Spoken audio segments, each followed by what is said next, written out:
자, 인사드리고 가겠습니다. 안녕하세요. 반갑습니다. 저희 체험팀에 오신 여러분 환영합니다. 로고스 민법, 로고스 형사정법의 이준현입니다.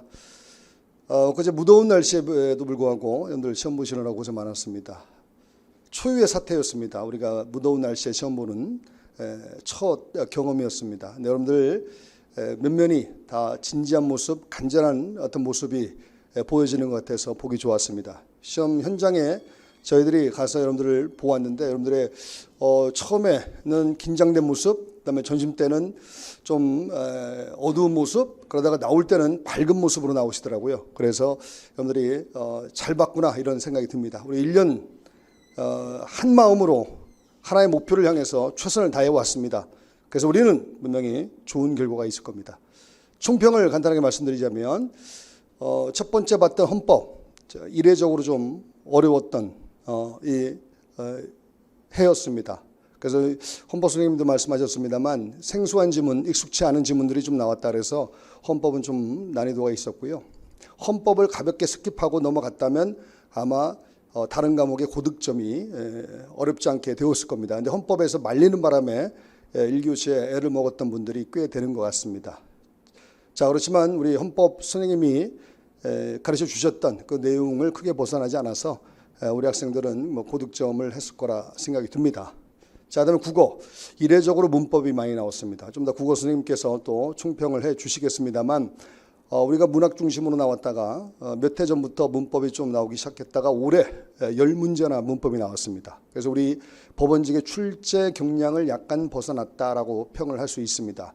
난이도로 따지면 예년보다 좀 어려웠다, 상승했다 이렇게 평을 할 수 있고요.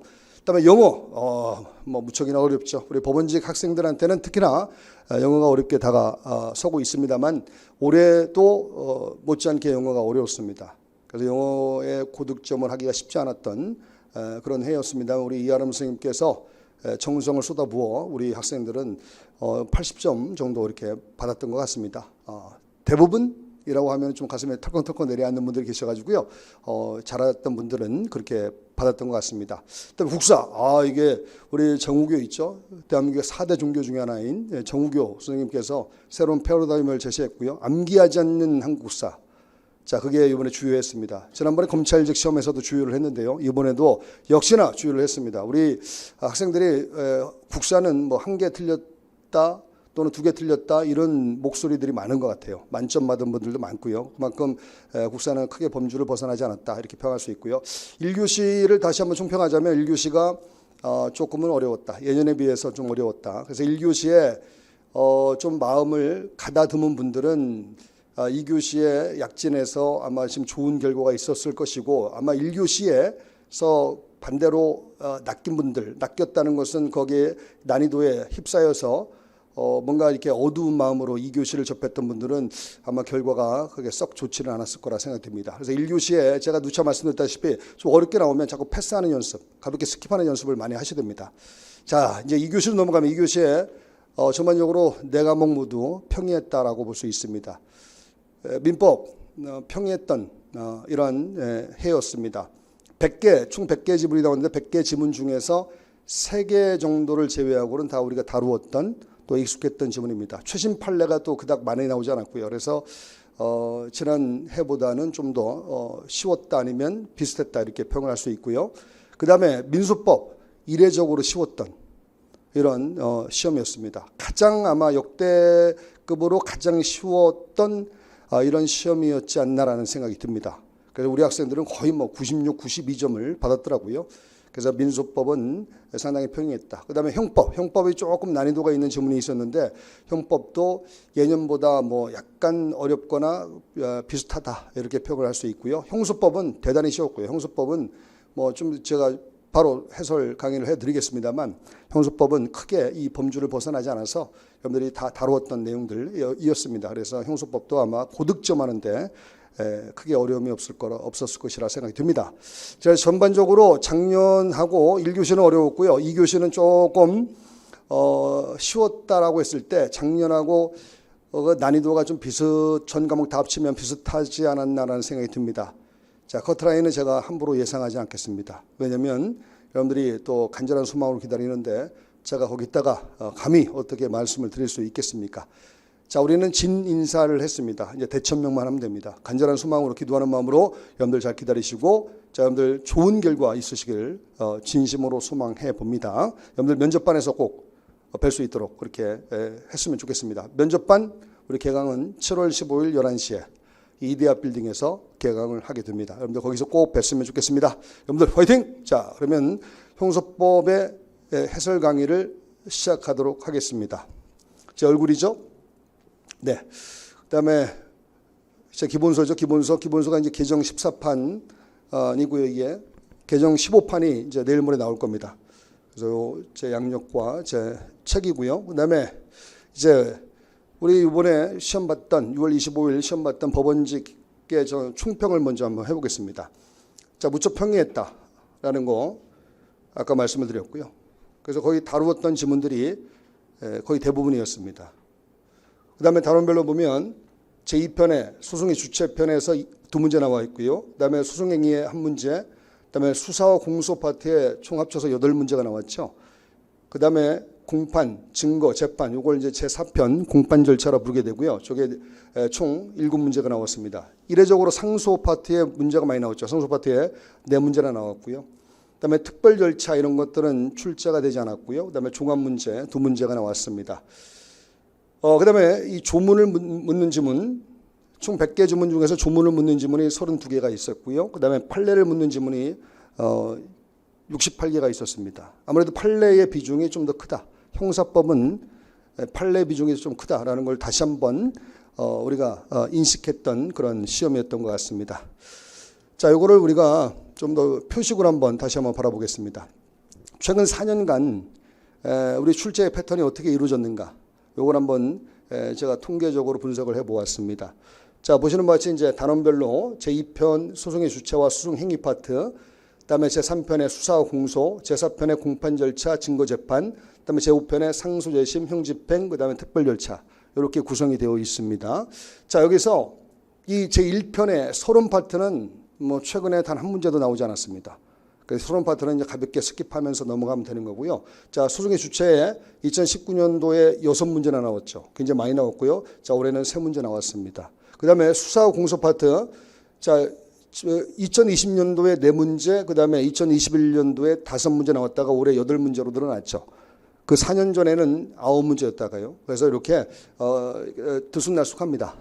그래서 요거는 약간 등락이 있는 거니까 수사 공소 파트는 워낙 중요한 파트고 우리가 공부를 안 할 수 없는 부분이고요. 그래서 요거 참조하시고요. 그다음에 이제 제4편의 공판, 법원직 시험이니까 공판이 굉장히 중요하죠. 그래서 공판 파트에 관한 문제가 많이 나옵니다. 이렇게 10문제까지 나올 때가 있었죠. 2020년도에 10문제까지 나올 때가 있었고요. 그다음에 또 12문제까지 나올 때가 있었고요. 자, 올해는 7문제로서 이례적으로 좀 적었다. 상대적으로 여기에 수사와 공소 파트에 문제가 좀 더 비중이 있게 출제가 되었죠.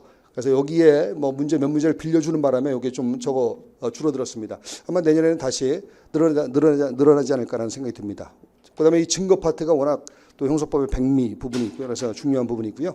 자, 그다음에 제5편 상소 재심 형집행 특별 절차 파트 있죠. 이건 5문제 나왔습니다. 보통 예년에 비해서 뭐 크게 벗어나지 않았다. 그래서 예년과 비슷하게 이렇게 나왔습니다. 대여섯 문제 나오거든요. 그래서 이 제5편은 우리가 좀 소홀히 하기 십상인 부분인데 이런 출제 패턴을 보면 우리가 소홀히 하면 안 되겠다 이런 생각이 들 겁니다. 그래서 이거 참조하시고, 그다음에 종합문제라는 것은 각 단원별로 선지 4개를 구성할 때 각 단원별로 뭐 2편에서 하나의 선지를 빼고 3편에서 하나 빼고 4편에서 하나 빼고 그래서 종합해서 믹스해서 만든 이런 문제들을 종합문제라 부르죠. 종합문제가 좀 점차 많아지고 있는 그 현실입니다. 그래서 종합문제를 풀기 위해서는 전반적으로 다 알아야만 문제를 풀죠. 그래서 종합문제가 좀 난이도가 있는 이런 문제가 되고요. 그다음에 이거를 이제 표식으로 이렇게 분석을 해보았습니다. 그래프를 보시면 아무래도 제4편 내 공판과 그다음에 제3편의 수사와 공소 파트 여기가 압도적으로 많죠. 압도적으로 많고 맨 위에 있는 제5편, 5편도 분량이 많은 부분이죠. 그래서 제3편, 4편, 5편. 자, 경찰직은 제3편만 나옵니다. 제3편. 그것도 수사와 공소에서 공소 떼고 수사만 경찰직 시험에 나옵니다. 그래서 지금은 이제 경찰직 시험 공부를 하는 분들이 법원직에 또 검찰직에 도전할 수가 없습니다.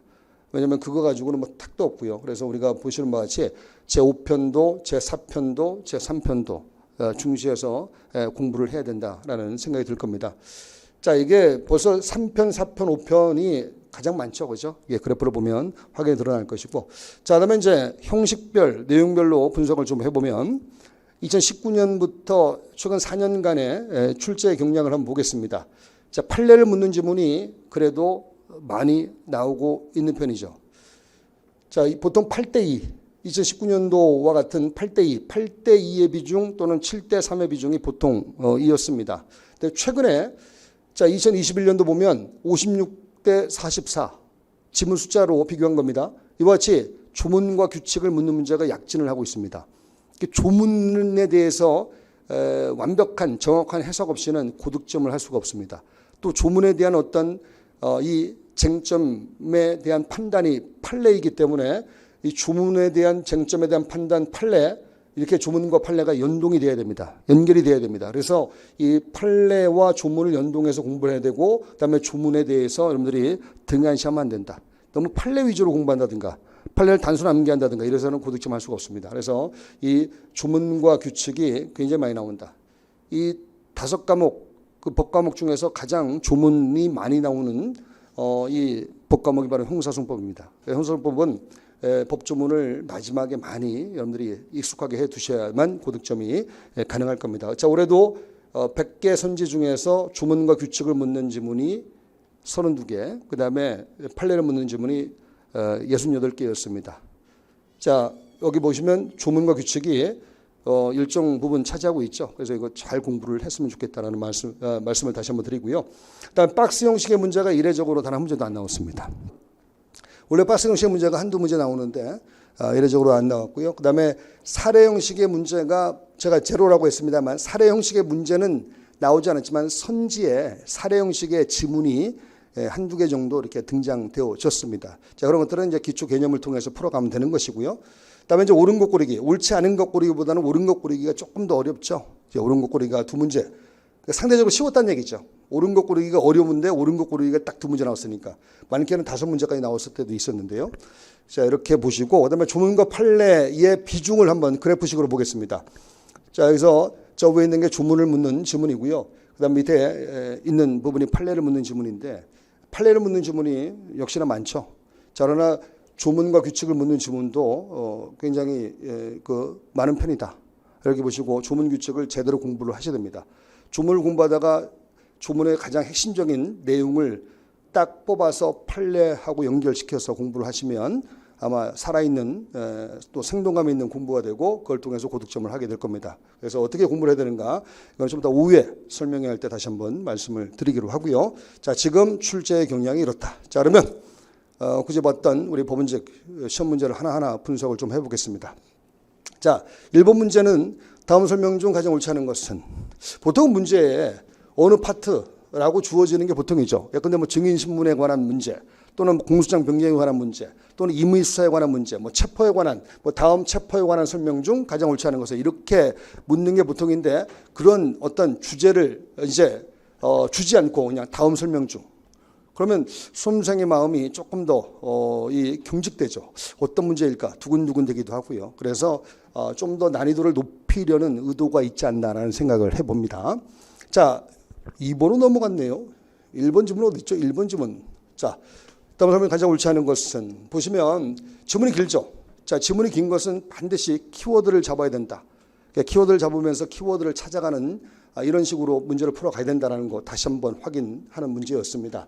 자, 봤더니 이게 지금 전자정보에 관한 압색의 문제 아니겠습니까? 자, 봤더니 여기에 컴퓨터 디스크 등 그 밖에 전자정보가 수록되어 있는 매체가 있고요. 그 다음에 여기 혐의 사실 관련된 이런 관련된 정보에 관해서 이제 출력하거나 복제하는 방식으로 하게 됩니다. 자, 끊어줘야 되고요.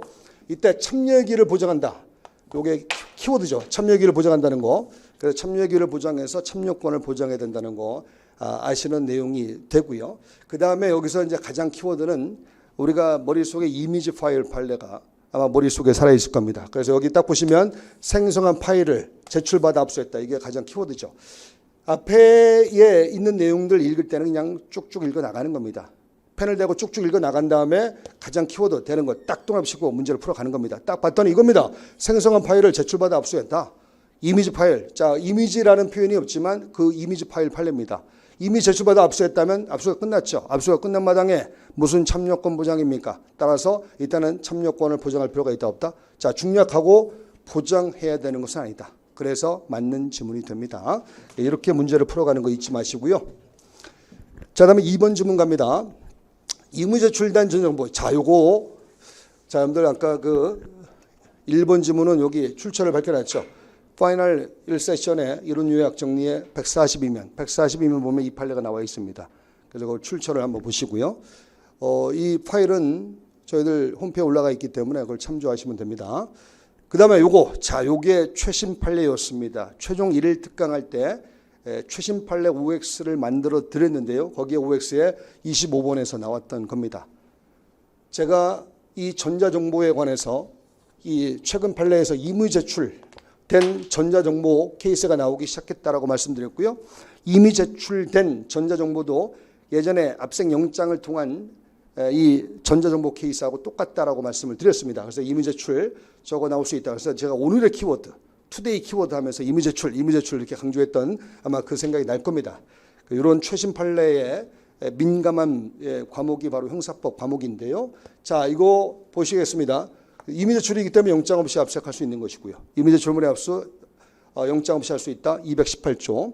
그 다음에 이제 여기에 봤더니 키워드가 이겁니다. 범위를 넘어서 이거 키워드죠. 정해져 있는 범위, 압색에 목적된 범죄라든가 관련된 범죄, 그거를 벗어나면 안 됩니다. 근데 벗어났어요. 넘어섰어요. 벗어났어요. 그러면 이건 잘못된 거죠.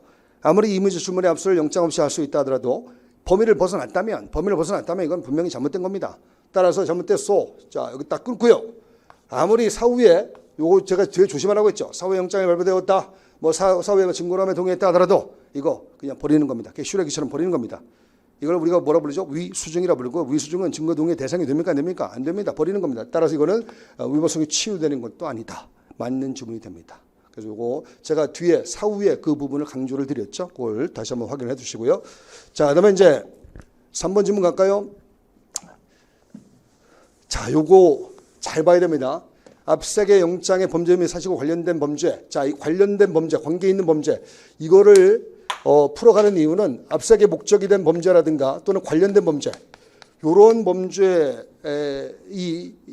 관련된 어떤 증거만 압수하게 돼 있는 거잖아요. 그래서 압색의 영장에 봤을 때 범죄 사실이 기록돼 있고 그 범죄와 관련된 그 증거들 이런 것들만 압색 영장을 통해서 압수하게 되어 있습니다. 그래서 여기에 관계되어 있는 범죄라는 표현 요거를 좀 기억을 해 두시고요. 이때 관계되어 있다, 관련되어 있다. 이거는 인적 관련성과 객관적 관련성이 있죠. 여기에 객관적 관련성이라는 표현, 그다음에 인적 관련성이라는 표현 요 두 가지 꼭 기억을 해 두셔야 됩니다. 객관적 관련성, 인적 관련성. 자, 이런 것들이 있는 이런 범죄 관련 증거만을 압수할 수 있다.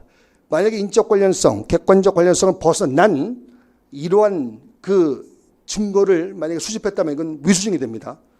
따라서 객관적 관련성, 인적 관련성 이런 키워드를 찾아서 보시고 그다음에 또 하나 중요한 게 이겁니다. 구체적 개별적 연관관계. 자, 좀 이따 뒤에서 요거를 케이스로 만든 사례로 만든 지문이 나올 겁니다. 그들 대비해서 요 지문을 눈에 익숙하게 좀 해두시고요. 자, 요거 구체적 개별적 연관관계. 요거 오늘의 키워드로 좀 암기를 해주시기 바랍니다. 자, 적어도 압색에 목적된 범죄라든가 관련된 범죄와 관련된 증거만 압색하게 되어 있는데 이때 관련된의 의미에 관해서 객관적 관련성과 인적 관련성을 의미하게 되고 이때 객관적 관련성은 이 구체적 개별적 연관관계가 인정돼야 됩니다. 자, 여기서 중요한 키워드는 이거죠. 단순히 동종유사만 가지고는 관련성을 인정할 수 없다. 우리가 늘 준비하고 대비해 두었던 지문이 나왔습니다. 그래서 이거 한번 보시고요. 됐죠? 자, 맞는 지문입니다. 그래서 이거 제가 X 붙였지만 맞는 지문입니다. 파이널 세션, 1세션에 이론 요약 정리 145면에 나와 있고요. 그다음에 이제 4번이 정답이 될 것 같습니다. 4번도 아주 전형적인 판례였죠. 전형적인 선지였죠. 전형적인 지문이었죠. 우리가 뭐 수십 번 다루었던 그런 지문이었습니다. 여기에 소유권 포기, 사적으로 사건을 포기했다, 소유권을 포기했다. 소유권 포기가설을 썼다 하더라도 환부청구권이 소멸됩니까? 소멸되지 않습니까? 소멸되지 않습니다. 환부청구권은 공법상의 권리입니다. 압색을 당한 사람이 내 물건 돌려주시오 하는 겁니다. 따라서 아무리 소유권을 포기하는 포기가설을 썼다 하더라도 환부청구권은 소멸되지 않습니다. 이게 틀렸다 이거예요. 소멸되지 않습니다.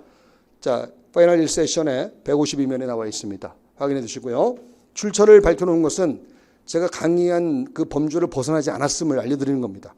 그 해설특강 들으시고 파일에 홈페이지에 올라가 있기 때문에 홈페이지에 그 해설특강 그 파일을 참조하시면 됩니다. 자, 그다음에 2번 문제 넘어갈까요? 자, 공소시효에 관한 설명. 좀 옳지 않은 것은 공소시효라는 주제를 주고 있죠. 저렇게 주제를 주고 있는 문제가 약간 더 쉬워 보입니다. 저 주제 없이 블라인드로 그냥 다음 설명 중 옳지 않은 것은 옳은 것은 이라는 것보다 그렇죠? 1번보다는 조금 체감 난이도가 조금 더 쉽다고 느껴지지 않습니까? 오늘 뭐 잘못 먹고 오셨습니까, 여러분들? 자, 그래서 2번 문제 공소시효 봅니다. 자, 1번 선지에 이것도 엄청 나왔습니다. 몇 수십 번은 아마 기출되었을 겁니다. 파이널 1세션에 요건 제가 따로 말씀드리지 않을게요. 이런 출처는 여러분들이 보시면 되는 거고요. 자, 봅니다. 이 공소장 변경과 공소시효의 문제. 공소장 변경과 공소시효의 문제. 먼저 기간이 바뀌죠. 변경된 사실에 관한 형을 기준으로 기간이 바뀌고요. 그다음에 공소시효 완성 여부는 공소제기 당시를 기준으로 하고요. 그래서 공소제기 당시, 옛날에 공소제기 당시의 사실을 기준으로 해서 당시에 공소시효가 완성되지 않았지만 변경된 사실에 관한 형을 기준으로 하면 공소제기 당시에 이미 공소시효가 완성되었다. 다시 한번 갈게요. 공소장 변경이 되면 먼저 기간이 바뀐다. 변경된 사실에 관한 형을 기준으로. 따라서 요거는 버리고 변경된 사실에 관한 형을 기준으로 기간이 바뀌었습니다. 그 다음에 기간이 바뀐 기간을 가지고 당초의 공소제기 시를 기준으로 판단합니다. 그 공소제기 당시를 기준으로 판단했더니 이미 완성되었다. 자, 공소시효 완성되면 뭐 때립니까? 면소를 때립니다. 면소. 확사시패. 그래서 시에 해당됩니다. 면소 때립니다. 공소기각 판결이 아닙니다. 면소. 정답이 1번이네요. 실전 시험에서 1번을 딱 찍고 2번, 3번, 4번 선지를 읽지 않으셔야 됩니다.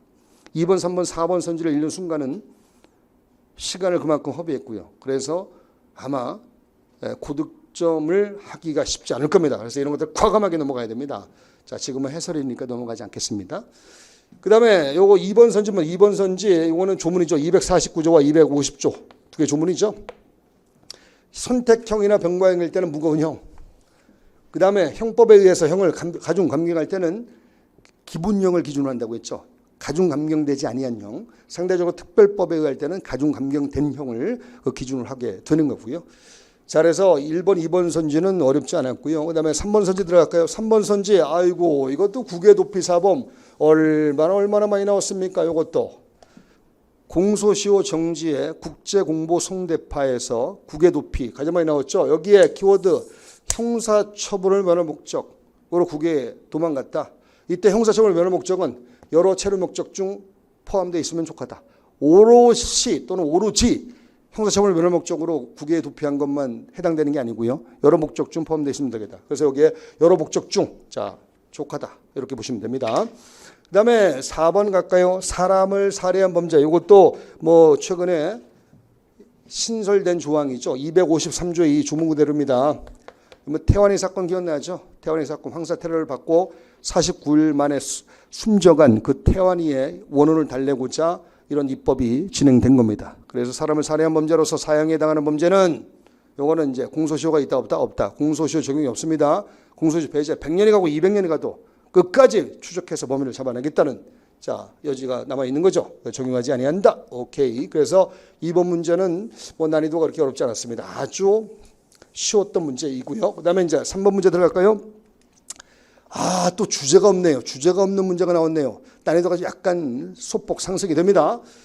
1번 왜 이렇게 지문이 길어요? 자, 봤더니 요거 구속영장 이런 걸 이렇게 동그랗게 치면서 문제를 풀고요. 그다음에 사전에 자 형소법 72조 요거 조문 숫자가 머릿속에 있으면 너무 좋은데 미란다 고지에서 이른바 사전 고지에 관한 문제입니다. 자, 미란다 고지에 사전 고지가 있고 사후 고지가 있다고 했죠. 피체 변변 찐, 피체 변변 그거 기억날 거고요. 이거 사전에 고지하게 돼 있고요. 이거는 뭐라고 해석하냐면 우리 판례가 사전 청문 절차로 해석하고 있다라는 거 기억날 겁니다. 따라서 사전 청문 절차이기 때문에 이거 거치지 않았다고요? 그러면 위법하다 이겁니다. 오늘 분필이 자꾸 부러지고 지랄이고. 자, 위법합니다. 이거. 자, 위법하다고요.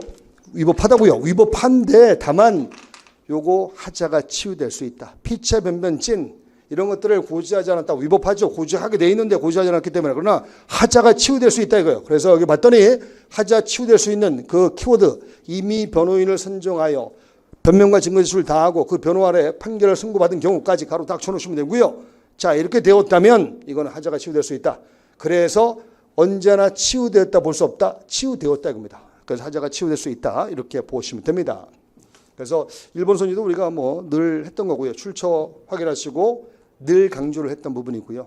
또 몇 번 기출이 되었던 것이라 쉽게 느껴졌을 거라 생각이 듭니다. 다음 2번 봅니다. 영장을 집행함에 있어서 구속영장을 반드시 제시. 자, 여기에 제시가 키워드죠. 이건 85조에 나와 있는 조문입니다. 제시는 사전 제시가 있고 사후 제시가 있다는 거 기억나죠? 사후 제시가 뭡니까? 긴급 집행. 네, 맞습니다. 여기 자, 이게 긴급 집행의 여기 두 번째 문장입니다. 급속을 요하는 경우에 이렇게. 그다음에 영장을 소지하지 않는 경우에 영장을 집행할 수 자, 없다. 자, 보세요. 급속을 요할 때 영장을 소지하지 않았는데 급속을 요할 때 이걸 우리가 긴급 집행. 요걸 사후 제시라 불러요. 사후 제시. 긴급 집행 사후 제시. 그래서 긴급 집행 사후 제시 85조 사망 사항에 있고요. 이때 집행할 수 있게 됩니다. 어머어머 문제가 옳은 것 고르기였네요. 아우 쪽팔려. 나 옳지 않은 거 고르고 1번 딱 찍고 넘어갔는데 저같이 문제 풀면 떨어지는 겁니다. 여러분들은 저같이 문제 풀지 않도록. 자, 그다음에 이제 3번 지문 갈까요? 3번 지문 들어갑니다. 3번 갔더니 동그라미 딱 맞았네요. 이게 얼마나 기분 좋은지요. 동그라미 딱 맞아요. 자, 72조 아까 있죠. 사전고지입니다. 미란다 고지. 사전고지는 사전 청문 절차로 보고요. 피체 변변 요것을 그대로 고지하게 돼 있고 그다음에 여기 88조 다시 한번 반전에 이러한 조문이 나와 있군요. 요거는 사후고지죠. 사후고지. 사후고지는 말이죠. 사전에 고지한 내용을 재차 다시 한번 고지하게 되는 내용입니다. 따라서 이거는 앞에서 고지했기 때문에 또 한 번 고지하는 것이기 때문에 이거 그냥 귀찮아. 이거 안 해도 그만이요. 왜? 앞에서 고지받았기 때문에. 따라서 이거는 위반하였다 하더라도 고지하지 않았다 하더라도 괜찮아요. 그래서 영향을 미치지 아니한다? 오케이. 괜찮다는 겁니다. 이것도 얼마나 많이 강조드렸습니까? 기억나세요? 뭐라고요? 기억 안 난다고요? 네, 기억나시면 됩니다. 난다 하면 다라는 거 알죠? 머리털 빼고. 저는 났죠? 확 났죠? 2014년 5월 17일 머리털이 수만 개가 났습니다. 제가. 가발을 썼다는 얘기죠. 그래서 3번이 정답이 되고요. 그다음에 4번 갑니다. 4번은 법조문에 법조문. 요거 105조 법조문 그대로. 여기 출처 보고요. 출처 여러분들 확인하고요. 파일에 올라가 있습니다. 홈페이지에 올라가 있습니다. 파일에 올라가 있으니까 확인하시고요. 자, 105조인데 이거 기억나죠? 기록이 있는 법원이 아니다. 상소기간 중 상소 중에 이렇게 구속기간 갱신이라든가 또는 보석, 구속 취소 등을 할 때 누가 어떤 법원이 하는가, 상소법원이 할지 원심법원이 할지에 관해서 기록이 있는 법원이 한다. 그 기록이 있는 법원, 그 기록이 원심법원에 있다면 상소법원이 아니고요. 어디서 한다고요? 원심법원에서 하게 됩니다.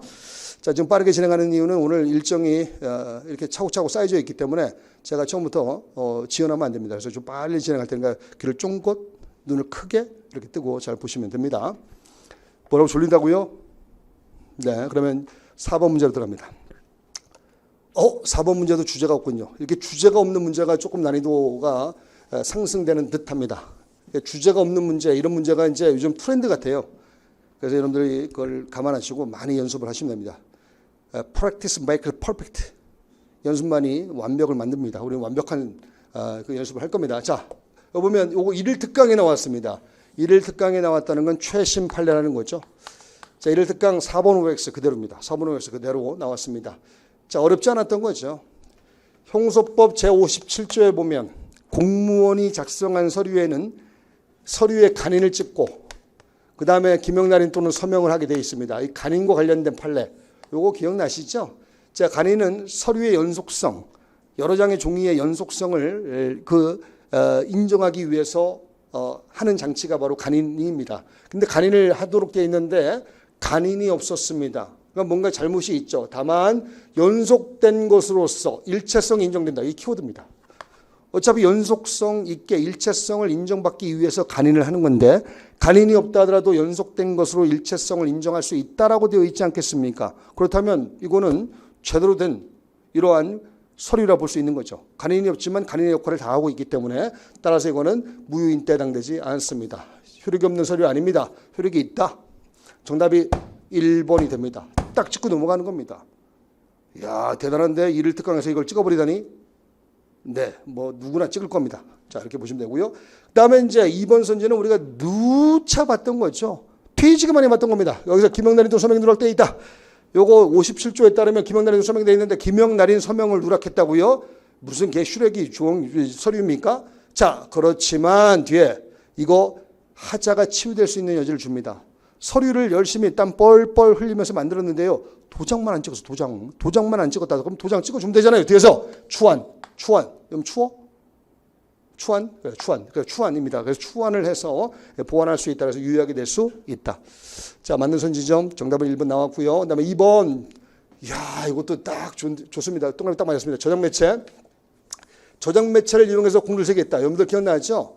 공소 제기는 반드시 서면으로 종이 문서 있죠? 종이 문서로 해야 됩니다. 공소장이라는 종이 문서로 해야 됩니다. 왜? 그래야만 법원의 심판 대상을 명백히 하고 이걸 송달함으로써 피고인의 방어권을 보장할 수 있거든요. 그래서 서면에 의하는 문서에 의하는 것만이 공소 제기의 방식을 지킨 겁니다. 근데 여기다가 뭐 저장 매체를 뭐 CD를 고서 붙였다고요? 이거 안 받아준다. 안 받아줘요. 따라서 법원은 저장 매체에 저장된 문서본을 제외하고 나머지 서면인 부분만 받아들이게 됩니다.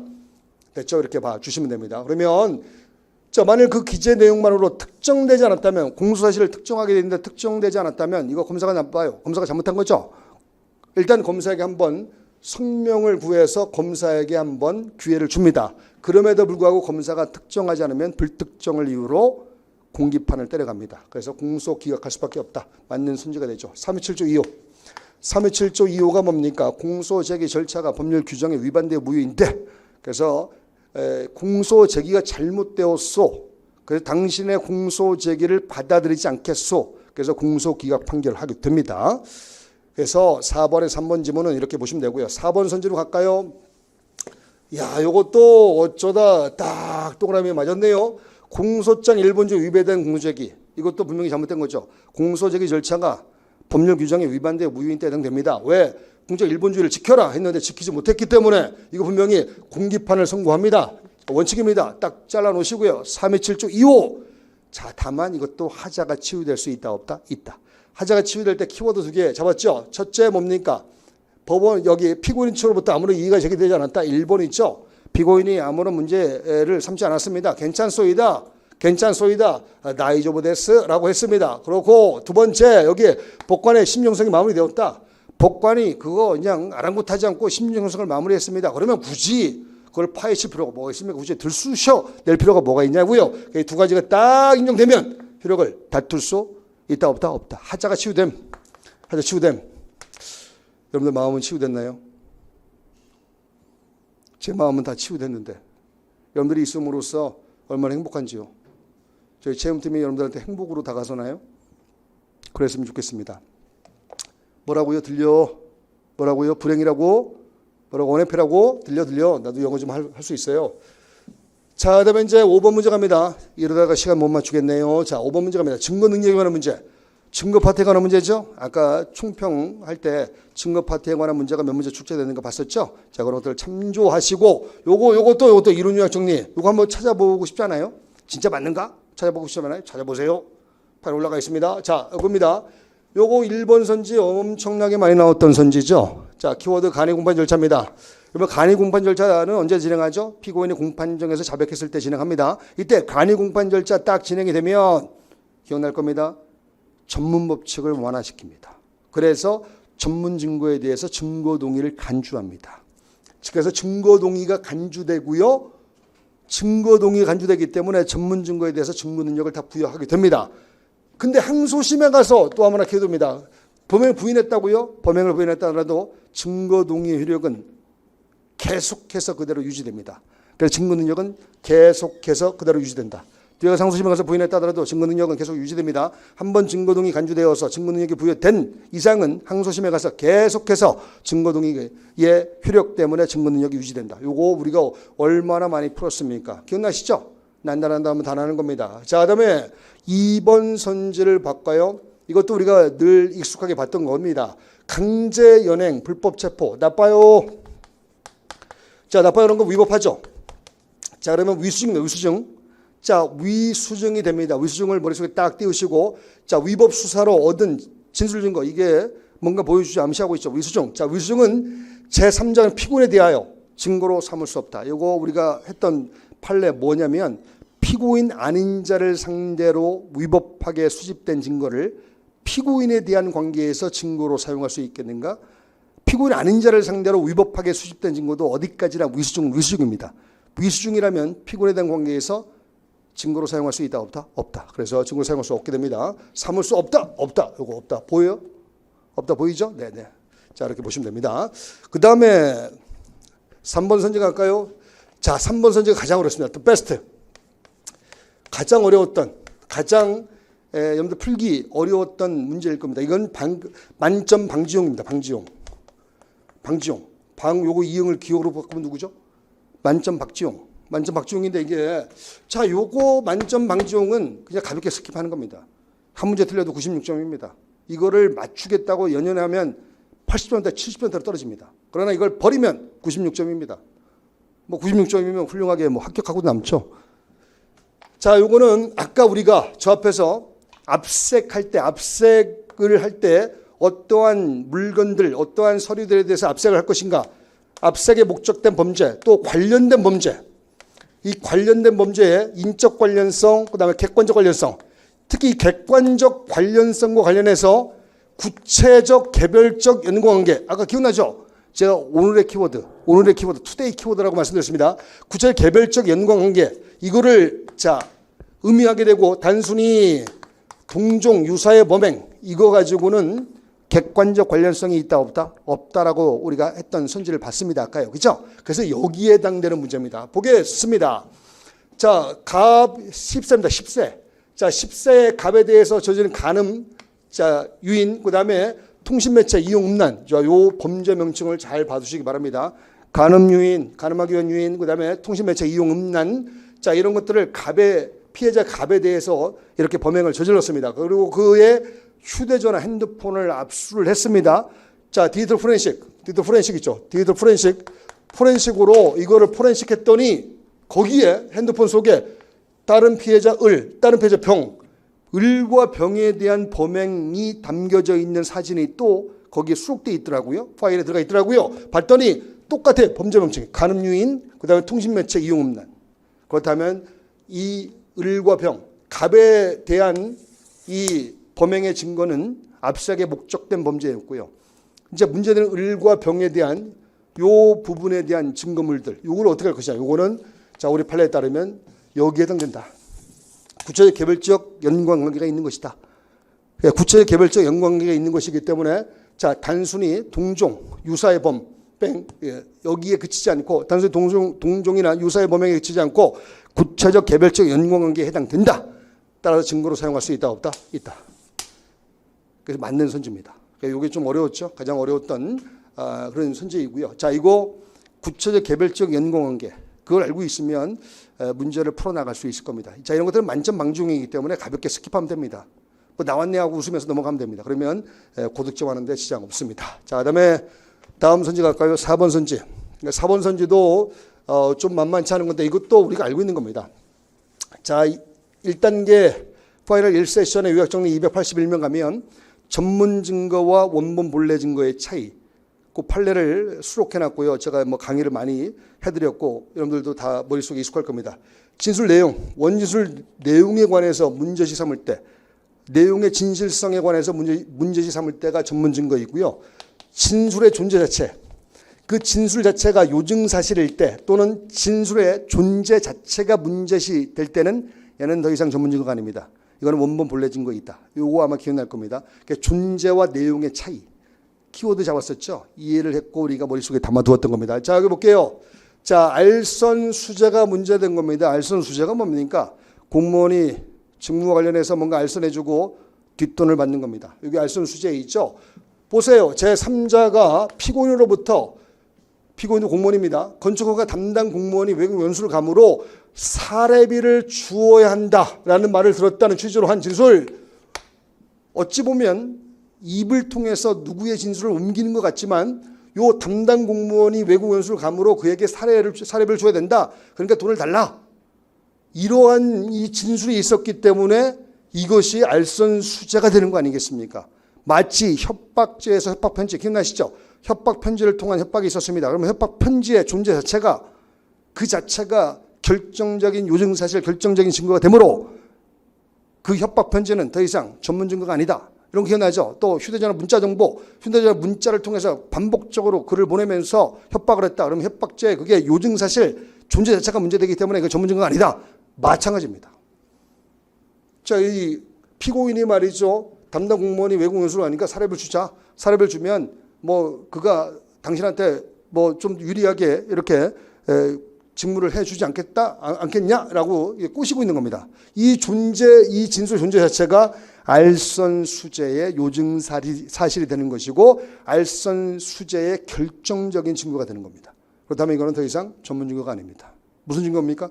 원본 본래 증거가 됩니다. 이거는 휴대전화 문자 정보 케이스하고 똑같이 보면 됩니다. 따라서 이거는 자 311조부터 316조 이런 것들 인정될 필요가 없습니다. 왜? 전문 증거가 아니므로. 전문 증거 이어야만 311조부터 316조까지 가는 거죠. 이렇게 보아두시면 됩니다. 자, 그 다음에 이제 그래서 5번 문제가 가장 난이도가 높았던 이런 문제가 됩니다.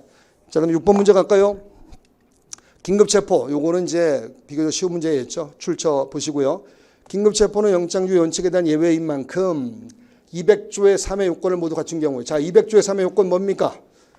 중필긴 알죠? 중필긴, 중대성, 필요성, 긴급성 등을 갖춘 경우에 됩니다. 근데 여기 봤더니 요건을 갖췄는지 여부, 요거 늘 우리가 공부했었죠? 긴급체포 당시를 기준으로 한다는 거. 사후에 밝혀진 사정은 고려할 대상이다, 아니다, 아니다라고 했던 게 나죠. 그래서 체포 당시에 일단 방점을 빵빵빵빵 찍어주시면 됩니다. 기억나시죠? 1번 맞는 선지. 그 다음에 2번 갈까요? 그 다음에 똑같이 긴급체포가 나와있고 2번, 일본 선지가 어디 갔지?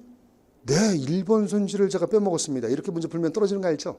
여러분들 이렇게 하시면 안 됩니다. 자, 1번 선지 갑니다.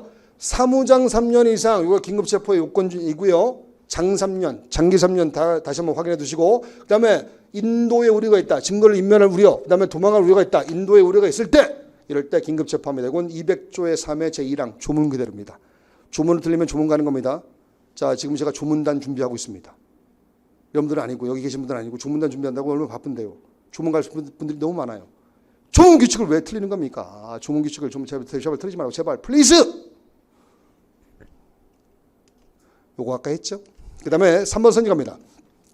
긴급체포되었다 수사기관 조치로 석방된 후에 법원이 발부한 영장에 의해서 자, 요거 긴급체포되었다 석방된 놈 재체포에 제한 재구속에 제한 뭐 없이는 안 되죠? 나 없이는 안 된다고요? 아닙니다. 영장 없이는 안 된다. 그래서 영장 없이는 안 된다. 근데 영장을 받았어요. 영장을 받으면 재차 체포 구속할 수 있다 없다? 있다. 이 구속은 적법한 구속이 됩니다. 위법? No. 적법한 구속이 됩니다. 왜? 영장 없이는 재차 체포 구속하지 못한다고 되어 있기 때문에 영장을 받으면 할 수 있는 거 아니겠습니까? 자, 그 다음에 4번 선지는 뭐 다 아시는 내용이고 여기에 봤더니 긴급 체포한 사람에 대해서 구속할 때 자, 두 가지 단어가 떠올라야 됩니다. 하나는 지체 없이 제발 지체 없이 나와라. 오, 나왔습니다. 그 다음에 지체 없이 이게 동작이 또 느린 검사가 있을까봐 지체 없이를 뭔가 구체적으로 확인하고 있는 내용이 있죠. 48시간 내. 최장시한, 종료시한을 48시간 두고 있죠. 조문 그대로입니다. 조문 그대로. 200조의 4에 제1항 조문 그대로입니다. 자, 그다음에 7번 문제 갑니다. 확정판의 기판력. 자, 기판력은 늘 나옵니다. 제가 늘 나온다고 했잖아요. 기판력. 일사부절의 기판력. 또 나왔죠. 기판력. 봤더니 1번 확정 판결의 기판력을 우리가 판결의 확정력이라고 부르죠. 시간적 한계, 시간적 표준 시점, 사실심 선고시, 민사순법은 사실심 변종시, 형수법은 사실심 선고시. 그래서 요거 선고시를 잘 보시고요. 그래서 여기 또 시간적 한계라는 표현 나왔죠. 항소심 선고시, 항소심 선고시가 바로 사실심 선고시를 가리키게 됩니다. 항소심 선고시, 사실심 선고시를 가리키게 되는 거 아시죠? 그 다음에 자, 요거 그래서 1번 선지는 아주 쉬웠던 거고 제가 요거 1일 특강이라고 적어놨지만 기존에 있는 판례의 내용을 다시 한번 반복한 판례입니다. 최신 판례를 그대로 인용했던 이러한 선지라서 제가 1일 특강을 이렇게 인용해 놨습니다만 1일 특강에 61번 OX에 인용해 놨습니다만 기존에 있는 판례와 대동소이한 내용입니다. 그래서 이거는 우리가 알고 있는 내용이고, 그다음에 2번 선지 키워드 뭡니까? 가처법상의 보호처분 이퀄 소년법상의 보호처분과 같다. 이 가처법상의 보호처분, 소년법상의 보호처분 같죠? 이거 소년법상의 보호처분, 가처법상의 보호처분은 기판력이 있다 없다? 없다. 그래서 이거 다시 공소 제기되면 공기판 때리는 거 알죠? 그래서 기판력이 없습니다. 기판이 없어요. 그래서 자 여기 딱 보면 기판이 없습니다. 확정 판결이 아니기 때문에 키워드 잡고요. 그래서 뒤에 공기판을 때린다. 면소를 때리지 않습니다. 공기판을 때린다. 그래서 소년법상의 보호처분하고 똑같이 보면 되고요. 이것도 무지하게 많이 나왔었죠. 그다음에 이제 3번 선지를 봅니다. 상습범으로 유죄 확정 판결을 받은 사람이 있다 했을 때, 자, 요거 1, 2, 3, 4, 5, 6, 8례, 1, 2, 3, 4, 5, 6, 8례 기억나죠? 그래서 요 3, 4의 죄로 확정이 되면, 자, 1, 2는 기판력이 미치지만 5, 6은 미치지 않죠. 그래서 1, 2, 3, 4, 5, 6이 완전히 분리분단되는 겁니다. 분리분단된다. 아마 기억날 거고 1, 2, 3, 4, 5, 6, 8례. 따라서 여기 봤더니 상습범으로 유죄 확정 판결 요거 키워드 잡고요. 그 다음에 1, 2, 3, 4, 5, 6, 8례를 끄집어내시고, 그 다음에 여기에 뭐 선행범죄, 후행범죄가 나올 겁니다. 요거 1, 2, 3, 4를 우리가 선행범죄, 그 다음에 5, 6을 후행범죄라고 했을 때, 이 선행범죄에 대한 기판력은 후행범죄에 미치지 않듯이 거꾸로도 마찬가지입니다. 따라서 뒤에 보면 후행범죄에 미친다, 미친다? 미치지 않습니다. 그래서 1, 2, 3, 4, 5, 6, 8례, 1, 2, 3, 4, 5, 6, 8례 그대로 가시면 됩니다. 아시중? 자, 이렇게 정리하시면 됩니다. 딱 보시자마자 상습범으로 유죄 확정 판결 딱 보자마자 아 1, 2, 3, 4, 5, 6, 8례 중략하고 미친다 미친다 아 미치지 않는다 이렇게 가도 무방한 이런 판례입니다. 중간을 우리가 보면서 이해를 하고 근거를 잡아내야 될 판례도 있는 반면 이렇게 간단하게 정리할 판례도 있습니다. 이거는 우리가 늦차 연습을 했었고, 그다음에 4번 선지는 잘하는 거죠. 상상적 경합 상경 과행성 일죄. 자, 상경은 일조입니다. 따라서 일조이기 때문에 기판력이 미친다 미친다 미칩니다. 상경, 자 이렇게 상경이라고 했을 때 여기에 대한 판결의 효력은 여기에 미친다 미친다 미친다. 그래서 미친다 맞는 선지가 됩니다. 정답은 3번이 되고요. 그다음에 이제 8번 문제 갈까요? 8번 문제도 주제가 주어졌죠. 이 주제가 주어지고 있습니다. 주제가 주어지는 이러한 문제이므로 약간은 좀 쉽다라고 느껴집니다. 이거는 거의 100% 좋은 문제입니다. 좀 더 좋았다라고 생각이 들 정도의 문제였다면 최신 판례를 붙였으면 좀 더 좋았을걸요. 요거 형소법 59조 2 확정된 기록의 연lem사와 관련된 최신 판례 기억나죠? 이를 특강 우리 OX 할 때 제가 많이 강조드렸던 거 그걸 딱 붙였으면 아마 잘냈습니다 이렇게 엄지척 평가를 받았을 텐데 뭐 이것도 나쁜 건 아닙니다. 조목대로죠. 자 1번은 59조의 3 우리 법원 사무관 등 법원 공무원 이거 꼭 되시기 바랍니다. 올해 될 겁니다. 올해 면접반에서 뵙기를 진심으로 소망합니다. 아니면 내년이라도 면접관을 꼭 뵙기를 소망합니다. 자 여기에 개인정보 공개되지 않도록 해야 되는데 이때 개인정보 보호 조치를 다한 법원 사무관 등 꼭 되자. 꼭 되고 싶다. 자 이런 분들은 고의로 인한 것이 아니면 제가 얼마나 많이 강조드렸습니까? 고의 또는 중대한 과실로 인한 경우가 아니면 59조의 3에 있죠. 59조의 3 그래서 고의 또는 중대한 과실 들어가야 됩니다. 고의로 인한 것이 아닌 한 그래서 중대한 과실이 빠졌죠. 그래서 틀린 지문이 됩니다. 중대한 것이 들어가야 됩니다. 조문을 틀리면 조문 간다니까 진짜로. 그다음에 2번 갑니다. 요거는 59조의 2이고요. 얘는 59조의 3, 얘는 59조의 2. 검사 나와 있죠. 검사님 열람등사 해줄 때 당연히 소송 기록에 등본을 열람등사케 할 수 있다. 사실은 원본을 열람등사케 하는 게 원칙입니다. 원본을 보여주는 게 원칙이고 원본을 복사해 주는 게 원칙이 돼요. 근데 원본이 너덜너덜해졌습니다. 찢어질 위기에 놓여 있습니다. 그러면 등본을 할 수 없이 등본을 이렇게 열람등사케 할 수도 있다. 등본, 원본 이 차이점 기억날 거고요. 다음에 3번 선지 갈까요? 누구든지 판결이 확정된 사건. 예, 동그라미 딱 맞았습니다. 동그라미 쳐놓고요. 이거 법원에다가 이제 열람등사를 청구하는 거죠. 열람의 복사, 이 밋이라는 표현 꼭 기억해 두시고 59조의 3 조문 그대로입니다. 59조의 3 제1항 조문 그대로. 자, 밋. 다른 데는 열람 또는 등사라고 되어 있지만 여기 밋이라고 되어 있어요. 밋. 열람 및 복사. 제가 밋 강조드렸던 거 기억나요? 혹시나 문제 풀 때 밋에다가 동그라미 치셨나요? 네, 쳤으면 다행이고 안 쳤어도 괜찮습니다. 왜? 정답은 나왔잖아요. 1번 벌써. 정답 나오는데 뭐 미쳤다고 있다 동그라미 치고 있지래요? 그 다음에 자 4번 선지 갈까요? 여기 출처 보시고 4번 선지 보면 검사는 소송 기록의 공개로 인한 쭉 땡땡땡 가고 열람등사 제한할 수 있다. 자 열람등사를 무분별하게 다 해주는 거 아니죠? 필요에 따라서 열람등사는 제한할 수 있다. 제한할 수 있고요. 만약에 제한하면 요거 여러 가지 뭐 해칠 우려가 있다. 또는 비공개로 진행했다. 뭐 이런 경우에 열람사를 제한할 수 있는데, 다만 열람사를 제한한다 하더라도 이해관계 있는, 그다음에 정당한 이유 있을 때, 이럴 때는 제한할 수 없게 됩니다. 조문 그대로입니다. 59조의 2에 제2항 조문 그대로입니다. 확인해 두시고 조문 문제, 8번은 완전히 조문으로 구성된 문제입니다. 자, 그다음에 9번 문제 갈까요? 불출석, 피고인 불출석. 이걸 피고인 불출석을 우리가 무슨 재판에 부르죠? 네, 맞습니다. 골석 재판이라 부르게 됩니다. 우리 법원적 시험만큼 골석 재판이 많이 나오는 직렬이 없어요. 골석 재판 무지하게 많이 나옵니다. 되지게 많이 나옵니다. 그래서 골석 재판이 나왔죠. 1번 봅니다. 1번. 제가 가장 중요하다고 생각했던 골석 재판에서 가장 중요하다고 언급했던 게 소재불명, 소추법상의 소재불명, 또 하나가 항소심에서 2회 연속 불출석.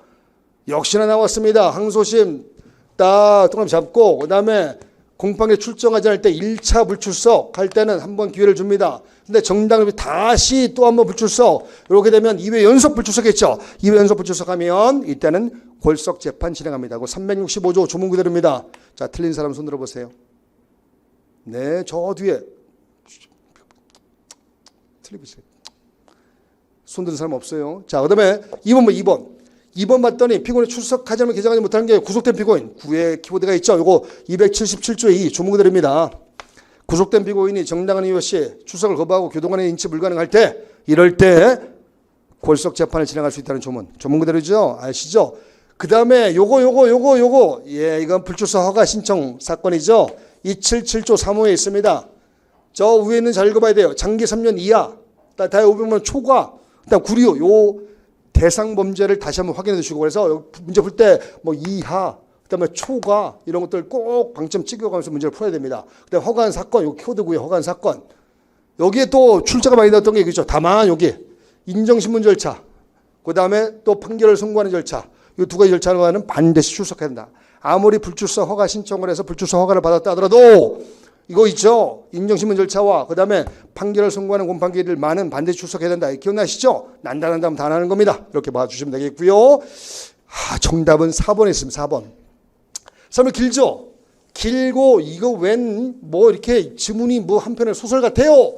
그러나 우리가 풀었던 것이고요. 요 페이지에 요 판례는 일부러 제가 이 사건을 그대로 넣어놨습니다. 워낙 중요한 부분이라서. 또 최근에 우리 사무관 승진 시험에서도 나왔었고요. 요거 아까 있죠. 1번 선지에서 항소심에서 2회 연속 불출석 할 때 골석 재판할 수 있었다고 했죠. 2회 연속 불출석. 그럼 보자고요. 1회, 2회 때는 출석. 잘했습니다. 아주 칭찬합니다. 아주 이쁜 사람입니다. 근데 제 3회에서 3회 때는 불출석.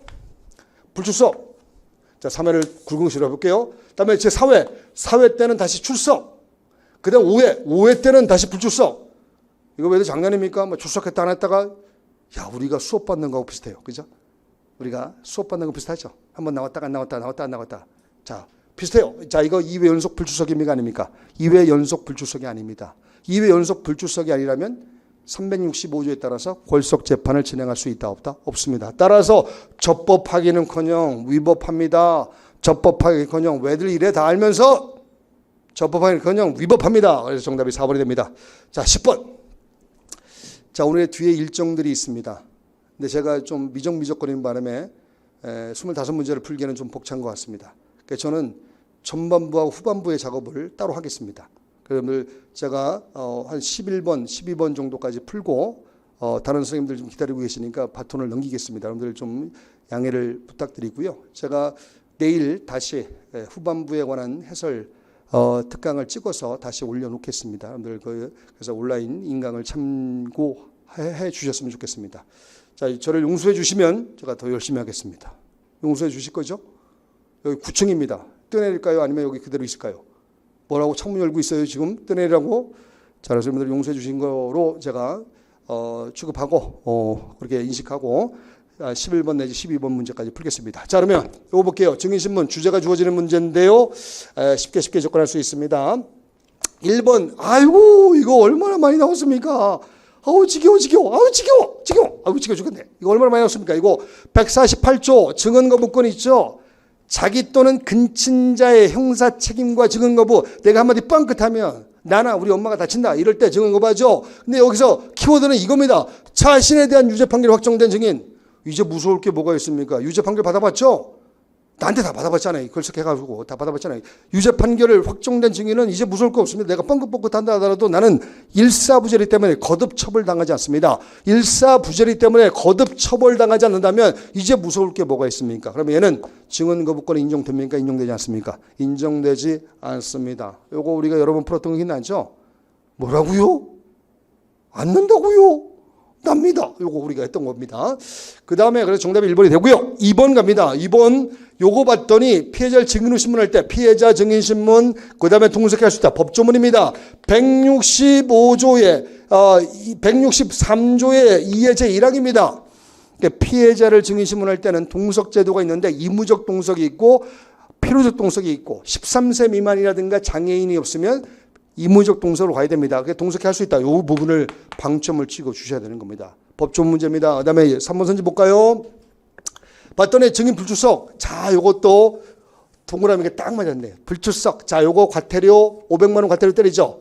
과태료의 재판을 받고 또 한 번 불출석해요. 요거 갖다 가두리 합니다. 가두리 뭐죠? 감치. 김치가 아니요. 김치. 감치요, 감치. 자, 감치에 처하는데 이때 감치에 처한 이유가 뭡니까? 증언 서지 않았기 때문에 감치 처한 거 아닙니까? 따라서 만약에 집행 중에 증언을 했다 그러면 바로 석방을 시켜줘야 되죠. 그래서 석방을 하게 됩니다. 그래서 석방을 받는다. 이게 151조의 제2항과 제6항에 있습니다. 이거 자 확인해 두시고. 그 다음에 4번 요거 신설된 주문이죠. 비대면 코로나 사태가 빚어낸 이런 결과물을 최근에 개정 내용에 반영을 한 겁니다. 요거 165조에 의해 제2항 신설했다고 했죠. 그래서 불편한 곳에 살고 있거나 또는 상당한 이런 사정이 있을 때 법정에 직접 출석하기 어렵다고 인정할 때 이때 중개장치에 따라서 이렇게 증인신문할 수 있는 거. 이때 중개장치에 의한 증인신문 조항 새롭게 신설된 내용이고요. 요 신설된 내용이니까 나올 만했죠. 법조문을 알고 계시다면 뭐 다 쉽게 풀었을 겁니다. 자, 그다음에 11번. 자, 오늘 제가 11번까지만 하겠습니다. 후반부에 그 녹화는 내일에서 바로 영상에 올리겠습니다. 여러분들 이해를 해주시고요. 다음에 선생님들이 딱 기다리고 계시기 때문에 다음 선생님한테 바톤을 넘기려고 하는 겁니다. 자, 상속권 회복. 상속권 회복은 우리 시험에 정말로 많이 나왔던 이러한 테마가 됩니다. 그래서 상속권 회복은 우리 학생들은 늘 공부를 열심히 했기 때문에 아마 이 문제는 쉽게 풀어갈 수 있었을 거라 생각이 듭니다. 자, 1번 봤더니 출처 보시고요. 출처 334면에 있었죠. 상소를 포기했습니다. 포기한 후에 이걸 다투는 절차가 뭐죠? 뭐라고요? 네, 맞습니다. 절차 속행의 신청이 바로 상소를 포기한 후 그 다투는 절차이고요. 그 다음 포기 무효라고 주장하는 경우에 키워드는 상소 기간이 또는 상고 제기간이 경고하기 전입니다. 이거 키워드입니다. 경고하기 전에는 그냥 상소 제기하면 됩니다. 상소를 포기했다가 아직 7일이 경고하지 않았습니다. 그렇다면 그냥 상소 제기하면 되는 거죠. 뭐? 웬 상속권 회복 청구? 따라서 일단은 상속권 회복 청구할 수 있다보다 없답니다. 정답 1번 빵 찍고 가면 됩니다. 도구한 후에는 상소 제기를 못하니까 할 수 없이 상속권 회복 청구할 수밖에 없지만 도구하기 전입니다. 도구하기 전이라면 뭔 놈의 상속권 회복 청구 그냥 상소 제기하면 되는 거지. 안 그래요? 화내고 지랄이냐고요? 네, 화낼만 하죠. 그 다음에 2번, 이건 조문이죠, 조문. 346조 조문. 제가 동시에, 얼마나 강조드렸습니까? 동시에. 그래서 346조 사망. 조문 그대로입니다. 그 다음에 보자고요. 3번 선지 볼까요? 허브에 관한 결정, 허브. 냄새나는 허브가 아닙니다. 허브에 관한 결정을 하고요. 요거 허브에 관한 결정은 즉시 연구할 수 있겠습니다. 요거 347조에 있죠. 자, 우리가 알고 있는 조문이고요. 조문 그대로입니다. 그 다음에 4번 선지, 요것도 조문 그대로군요. 여기서 이제 바뀐 내용, 이게 346조에 있는 건데 이것도, 자, 중요한 게 이겁니다. 해소된 날로부터 상소 기간에 해당하는 기간, 요거 바뀌었다고 했죠? 요거를 바꿔놨으면 더 좋았을까요? 왜 요것을 안 바꿨을까요? 요것만 바꿨으면 진짜 좋은 문제였는데. 요 개정될 때 요거 2년 전까지만 해도 상당한 기간이라고 이렇게 규정하고 있었습니다. 이거를 상소 제기 기간에 해당하는 기간으로 바꿨습니다. 상소 제기 기간 며칠이죠? 7을 바꿨다는 거 요거 그대로 냈습니다만 아쉽게 요걸 틀리게 했으면 더 좋았을걸 이런 생각이 듭니다. 요거 다시 확인 내년에 나올 겁니다. 안 나오면 말고. 자, 그래서 서로 회복 청구할 수 있다. 자, 지난번에 했다가 좀 중단하고요. 시간이 없어서 중단하고 이제 오늘 지난번에 이어서 계속 또 해설 강의를 진행하겠습니다. 여러분들 지금 마음이 어떠신가요? 자, 오늘 주말 아침입니다. 어제까지 비가 억수로 왔는데 오늘 아주 날씨가 좋습니다. 여러분들 마음도 이렇게 상쾌해졌으면 좋겠습니다.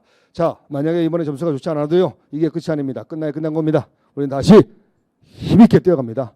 또 이번에 또 점수가 좋다면 겸손한 마음으로 기도하는 마음으로 기다리면 됩니다. 그러면 7월 16일 11시 면접반에서 배우면 되는 거고요. 자, 우리한테는 여러 가지 선택지들이 있습니다. 그 선택지가 있는 만큼 우리는 행복한 사람이다 이렇게 생각하시고요. 오늘도 화이팅, 오늘도 좋은 일만 생기시기 바랍니다. 왜 이렇게 인상 쓰시죠? 좋은 일만 생기라는데?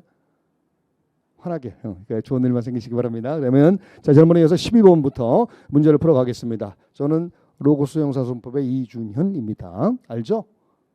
시발로의 시발놈? 그거는 시발로고요. 자, 볼게요. 법관의 재척 사유에 관한 문제였죠. 요거 제가 나올 가능성이 있다라고 말씀을 드렸습니다. 그 이유는 17조의 제8호와 9호가 신설되었습니다. 17조 8호 9호의 신설은 바로 뭐냐, 이거 후관예우였죠. 후관예우 조항이 재작년에 신설되었습니다. 그래서 여기에 나올 가능성이 있다라고 제가 말씀을 드렸죠. 자, 1번 선지가 바로 그런 선지입니다. 여기 출처 잘 확인하시고요. 봤더니 이거 법관이 사건에 관해서 피고인의 변호인이었다. 이 변호인이었다. 요게 키워드 옛날에 변호인이었다. 그다음에 법무법인 있죠. 법무법인에서 근무했다. 그리고 이제 퇴직을 했습니다. 그리고 법관으로 임용이 됐습니다. 법관으로 임용이 됐는데 그 전에 변호인으로 당해 사건을 맡았다. 또 법무법인에 근무할 때 당해 사건을 담당했었다. 자, 이런 분들이 만약에 법관으로서 재판을 한다면 아무래도 팔이 안쪽으로 굽는다고요. 좀 공정한 재판을 못 하겠죠. 그래서 이 후관예우라는 것 때문에 재척을 시키는 겁니다. 그래서 정답은 1번이 됩니다. 후관예우. 자, 후관예우 할 때는요. 키워드 변호인, 법무법인에서 근무했다. 요 2년도 암기를 해 줘야 됩니다. 2년도 나중에 암기하고요. 자, 2년이라는 숫자가 나올 가능성이 더 높았는데 그거는 바꾸지 않았군요. 자, 그다음에 2번 선지 봅니다. 2번 선지를 딱 봤더니 원심의 합의 부원인 법관이 원심의 재판장에 대한 기피 신청 사건의 심리와 기각 결정에 관여한 경우 이렇게 길게 쭉쭉 읽어 나가면 안 됩니다. 딱 키워드 잡아야 됩니다. 여기 재판장에 대한 기피 신청을 하였다. 기피 신청이 뭡니까? 저 사람 실소이다. 저 사람이 때가 묻었소이다. 난 저 사람 앞에서 재판을 받고 싶지 않소이다라고 하는 겁니다. 자, 이럴 때 그 재판을 받고 싶지 않소이다라고 했을 때 기피 신청을 했다. 사건에 대해서 뭔가 실체의 심리를 한 게 아니거든요. 사건에 대해서 손댄 게 아닙니다. 사건에 대해서 손댄 게 아니기 때문에 뭔가 선입견을 가질 우려가 뭐가 있습니까? 선입견을 가졌다라는 게 될 수가 없죠. 선입견을 가졌다 볼 수 없기 때문에 이건 재척 사유에 해당되지 않습니다. 이렇게 이해를 하시고요. 그다음에 이제 3번 선지, 이거 중요한 선지인데요. 재정 신청을 기각했습니다. 요 재정 신청 기각에 다시 한번 눈여겨봐 주시고, 재정 신청에 관여한 이 판사님이 나중에 공판에 관여하면 재척이 됩니다. 17조 7호에 전심재판에 전심재판에 관여한 경우에 해당되어서 재척이 될 가능성이 높습니다. 요거 머릿속에 익혀두시고요. 다만 여기서 또 하나의 반전 키워드를 찾아내야 됩니다. 그 키워드는 바로 나머지입니다. 나머지. 앞에 재정 신청 사건에 대해서 관여를 했던 판사님이 지금 공판에 관여하면 그건 재척됩니다. 17조 7호에 해당된다고요. 전심재판에 관여하는데 해당된다. 또는 기초되는 조사심리에 해당됩니다. 그런데 나머지에 대해서 저거는 앞에 관여한 적이 없잖아요. 관여한 적이 없고 그다음에 나머지에 대해서 지금 현재 관여하고 있는 거니까 이건 전심재판에 기초되는 조사심리 관여에 해당됩니까? 안 됩니까? 해당되지 않습니다. 이렇게 봐주시면 되겠고요.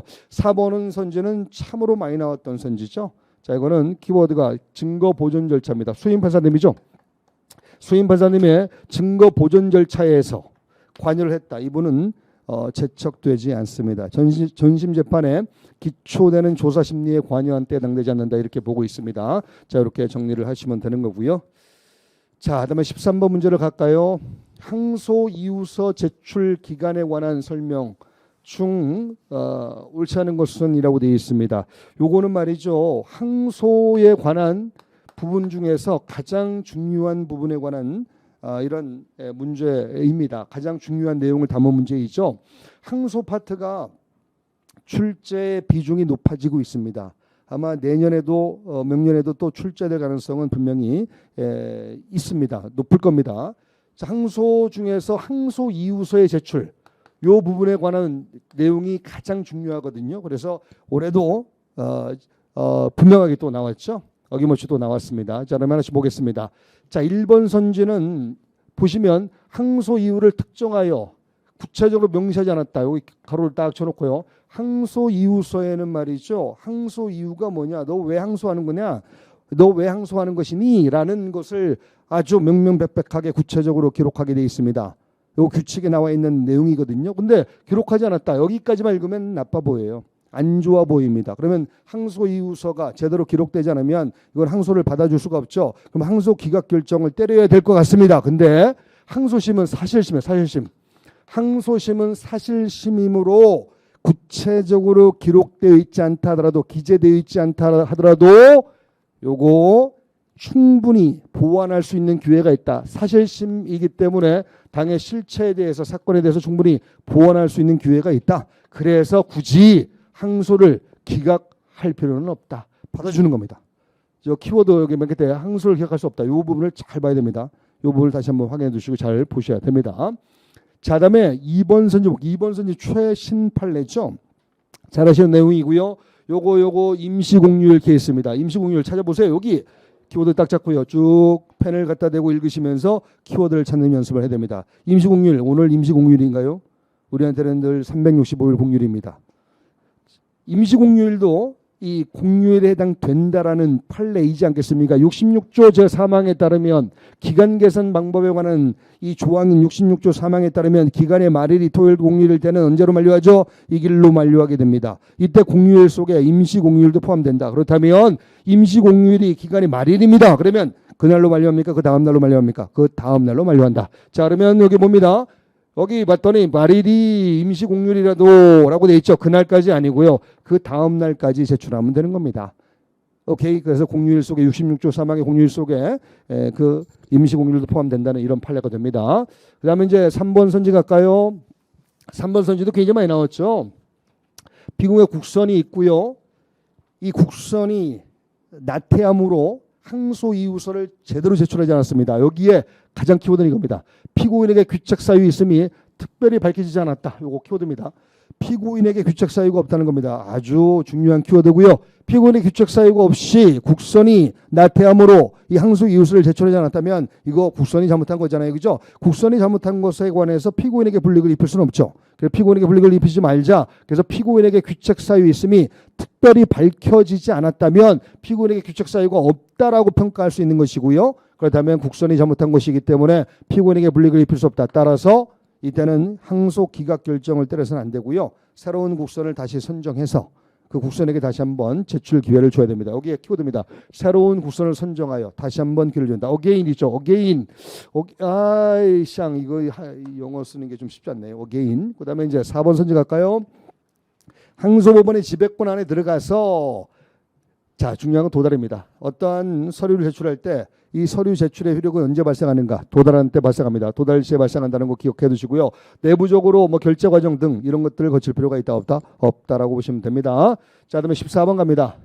지난번에도 말씀드렸습니다만 다음 설명 중 가장 옳지 않은 것은 이런 식으로 주제가 주어지지 않는 이런 문제는 조금 더 까다로워 보입니다. 난도가 조금 더 높아 보이죠? 이런 것들을 좀 생각하고요. 자, 1번 선지 보면 어머머머 너무나 쉬워요.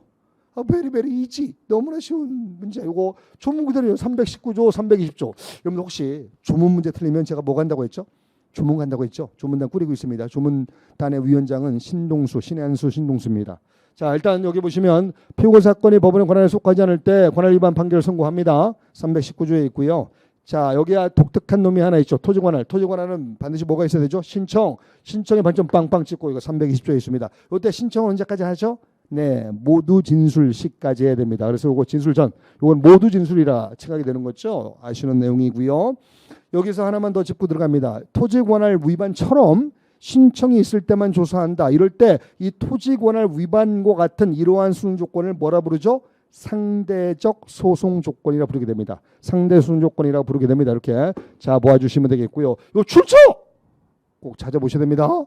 그다음에 이제 2번 선지 볼까요? 공소는 취소할 수 있고 뭐 항소심 선고시까지 아닙니다. 언제까지죠? 1심 선고시까지 255조에 나와 있는 조문이고요. 조문 내용이고요. 조문 절대 틀리시면 안 됩니다. 조문 문제 틀리면 진짜 경쟁력이 없습니다. 실패할 확률이 높습니다. 마상 있죠. 마상이 뭡니까? 마음의 상처를 받을 가능성이 높습니다. 그래서 정답이 2번이 될 거고요. 자, 그다음에 이제 3번 선지 볼까요? 3번 선지는 우리가 알고 있는 내용인데 이것도 맨 끝에 봤더니 판결로 공소기각 우리가 약칭 공기판이라 불렀던 거죠. 327조의 공기판 327조 공기판. 자, 공기판 제가 두 음자를 동원해서 여러분들한테 정리를 해드렸죠. 뭐뭐 있죠? 제, 법, 다, 중, 고, 처. 자, 이거는 고입니다. 그다음에 요거는 처입니다. 제 5와 6호, 327조 5와 6호에 관한 내용이고요. 공기판을 때리게 됩니다. 제법 다 중, 고, 처 기억나죠? 매라고요? 안 된다고요? 그다음에 4번 갑니다. 4번은 자 면소, 판결 면소. 이거는 확사시패죠. 확사시패. 확정 판결일 때 확. 그다음에 사면일 때 사. 그다음에 공소시 완성 시. 그다음에 범죄 후 법령의 개폐로 형이 폐지 패. 확사시패라는 내용이 있고요. 자, 이렇게 봐 주시면 됩니다. 자, 그다음에 이제 14번은 이렇게 풀어가면 되고요. 그다음에 이제 15번 문제 봅니다. 이것도 주제가 주어지지 않았군요. 근데 주제가 주어지지 않아도 우리는 할 수 있다. We can do it. 자, 1번 선지 봅니다. 이것도 재판 파트에서 나온 건데 말이죠. 공소기각 결정이 떨어집니다. 공사경포죠. 328조에 따라서 공사경포일 때 공소기각 결정 때립니다. 이때 요거 포와 관련된 포. 공사경포에서 공이 뭡니까? 공소가 취소된 때라는 것이 제1호에 있고요. 그다음에 사망, 사. 그다음에 경, 관한의 경합의 문제. 그다음에 마지막 포. 자, 이게 포입니다. 4호에 나와 있는 포, 범죄될 만한 사실이 포함되지 않음이 분명하다. 이거는요, 공소장을 보자마자 그냥 딱 포함되지 않음이 명백할 때를 가리킵니다. 따라서 이거 죄가 되지 아니함이 명백. 요 명백이 키워드입니다. 명박이 아니요 명백입니다. 명백. 자, 그다음에 이제 2번을 볼까요?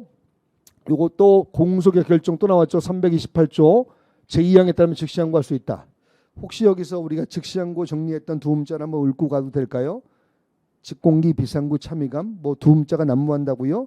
야, 직공기 비상구 참의감이라는 게 있었고요. 즉시항고할 수 있다라고 돼 있고, 그다음에 이때 공소 취소에 의한 공소기각 결정이 확정된 때, 오 중요한 증거, 이건 329조에 있죠. 자, 이것도 법조문 문제입니다.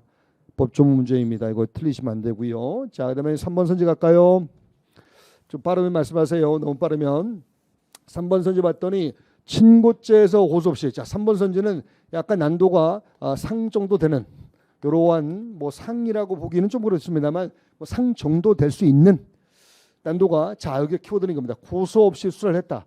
우리가 수사 파트에 수사 총설 파트에서 이거를 했었습니다. 친고죄인데 고소가 없이 수사를 진행한다. 고소를 받지 않았는데 수사를 진행하고 있다. 이게 수사가 잘못된 것이냐? 수사기관의 입장에서는 언젠가 고소가 있을 가능성이 있다면 그걸 대비해서 수사를 미리 해둘 수 있잖아요. 그렇죠? 따라서 고소가 있기 전 수사를 했다 하더라도 얼마든지 이거는 할 수 있는 겁니다. 근데 만약에 고소의 가능성이 전혀 없다면, 고소의 가능성이 전무한 상태에서 수사를 진행하면 이건 문제가 될 수 있죠. 그러나 고소의 가능성이 전혀 없는 그런 상태가 아니라면 수사는 충분히 가능할 수 있다. 그래서 수사가 뭐 적법하고 가능하다면, 자, 이 수사를 통해서 공소 제기를 할 때, 근데 공소 제기는 고소가 반드시 필요하죠. 친고죄니까. 그래서 이걸 우리가 뭐라 부르냐면 소송 조건으로 기능한다, 또는 소추 조건으로 기능한다고 부르죠. 그래서 자, 이 공소 제기 직전에는 고소를 받아놔야 됩니다. 그래야만 이 사건이 적법해집니다. 자, 다시 한번 정리하면 수사의 조건은 아닙니다. 고소 없이도 수사가 가능하다, 불가능하다? 가능하다. 다만 공소 제기할 때는 고소를 해야 됩니다. 그래서 지금 보시는 바와 같이, 자, 이제 우리가 손절 들어가 볼까요? 고소 없이 수사를 했습니다. 뭐 나쁠 거 없죠? 잘했습니다. 그다음에 공소 제기 전에 이미 고소를 받았습니다. 뭐 나빠요? 나쁘지 않습니다. 전혀 나쁘지 않다 그래서 327조 이유에 따른 공기판을 때려가게 됩니다. 다음에 4번 갑니다. 4번. 공기판에 대해서 피고인의 무죄를 주장하며 상訴하는 것. 자, 공기판은 피고인한테 유리할까요, 불리할까요? 유리합니다. 너 빨리 집에 가시오. 이제 집에 가시오. 집에 가시오라는데 집에 가면 되는 거지. 왜 나 안 가요? 안 갈 거예요, 여러분들? 가야죠. 그래. 그래서 공기판에 대해서, 자, 피고인이 불만이 뭐가 있겠습니까? 따라서 피고인은 상소의 이익이 있다, 없다? 없다. 그래서 허용되지 않습니다. 상소의 이익이 없다는 겁니다. 15번에 이렇게 풀어가면 되고요. 그다음에 16번 문제 볼까요? 항소심. 이야, 제가 아까 말씀드렸죠. 항소심 파트가 비중이 커지고 있다는 말씀을 드렸는데, 항소심 문제가 두 문제나 나왔군요. 올해 2022년 6월 25일 법원 서기보 시험에서 항소심 문제가 두 문제가 나왔습니다. 이와 같이 그 항소 파트의 비중은 점점 커지고 있다. 항소 파트 공부할 때 똘망똘망똘망한 눈빛으로 봐야 됩니다. 제 눈 좀 괜찮아요?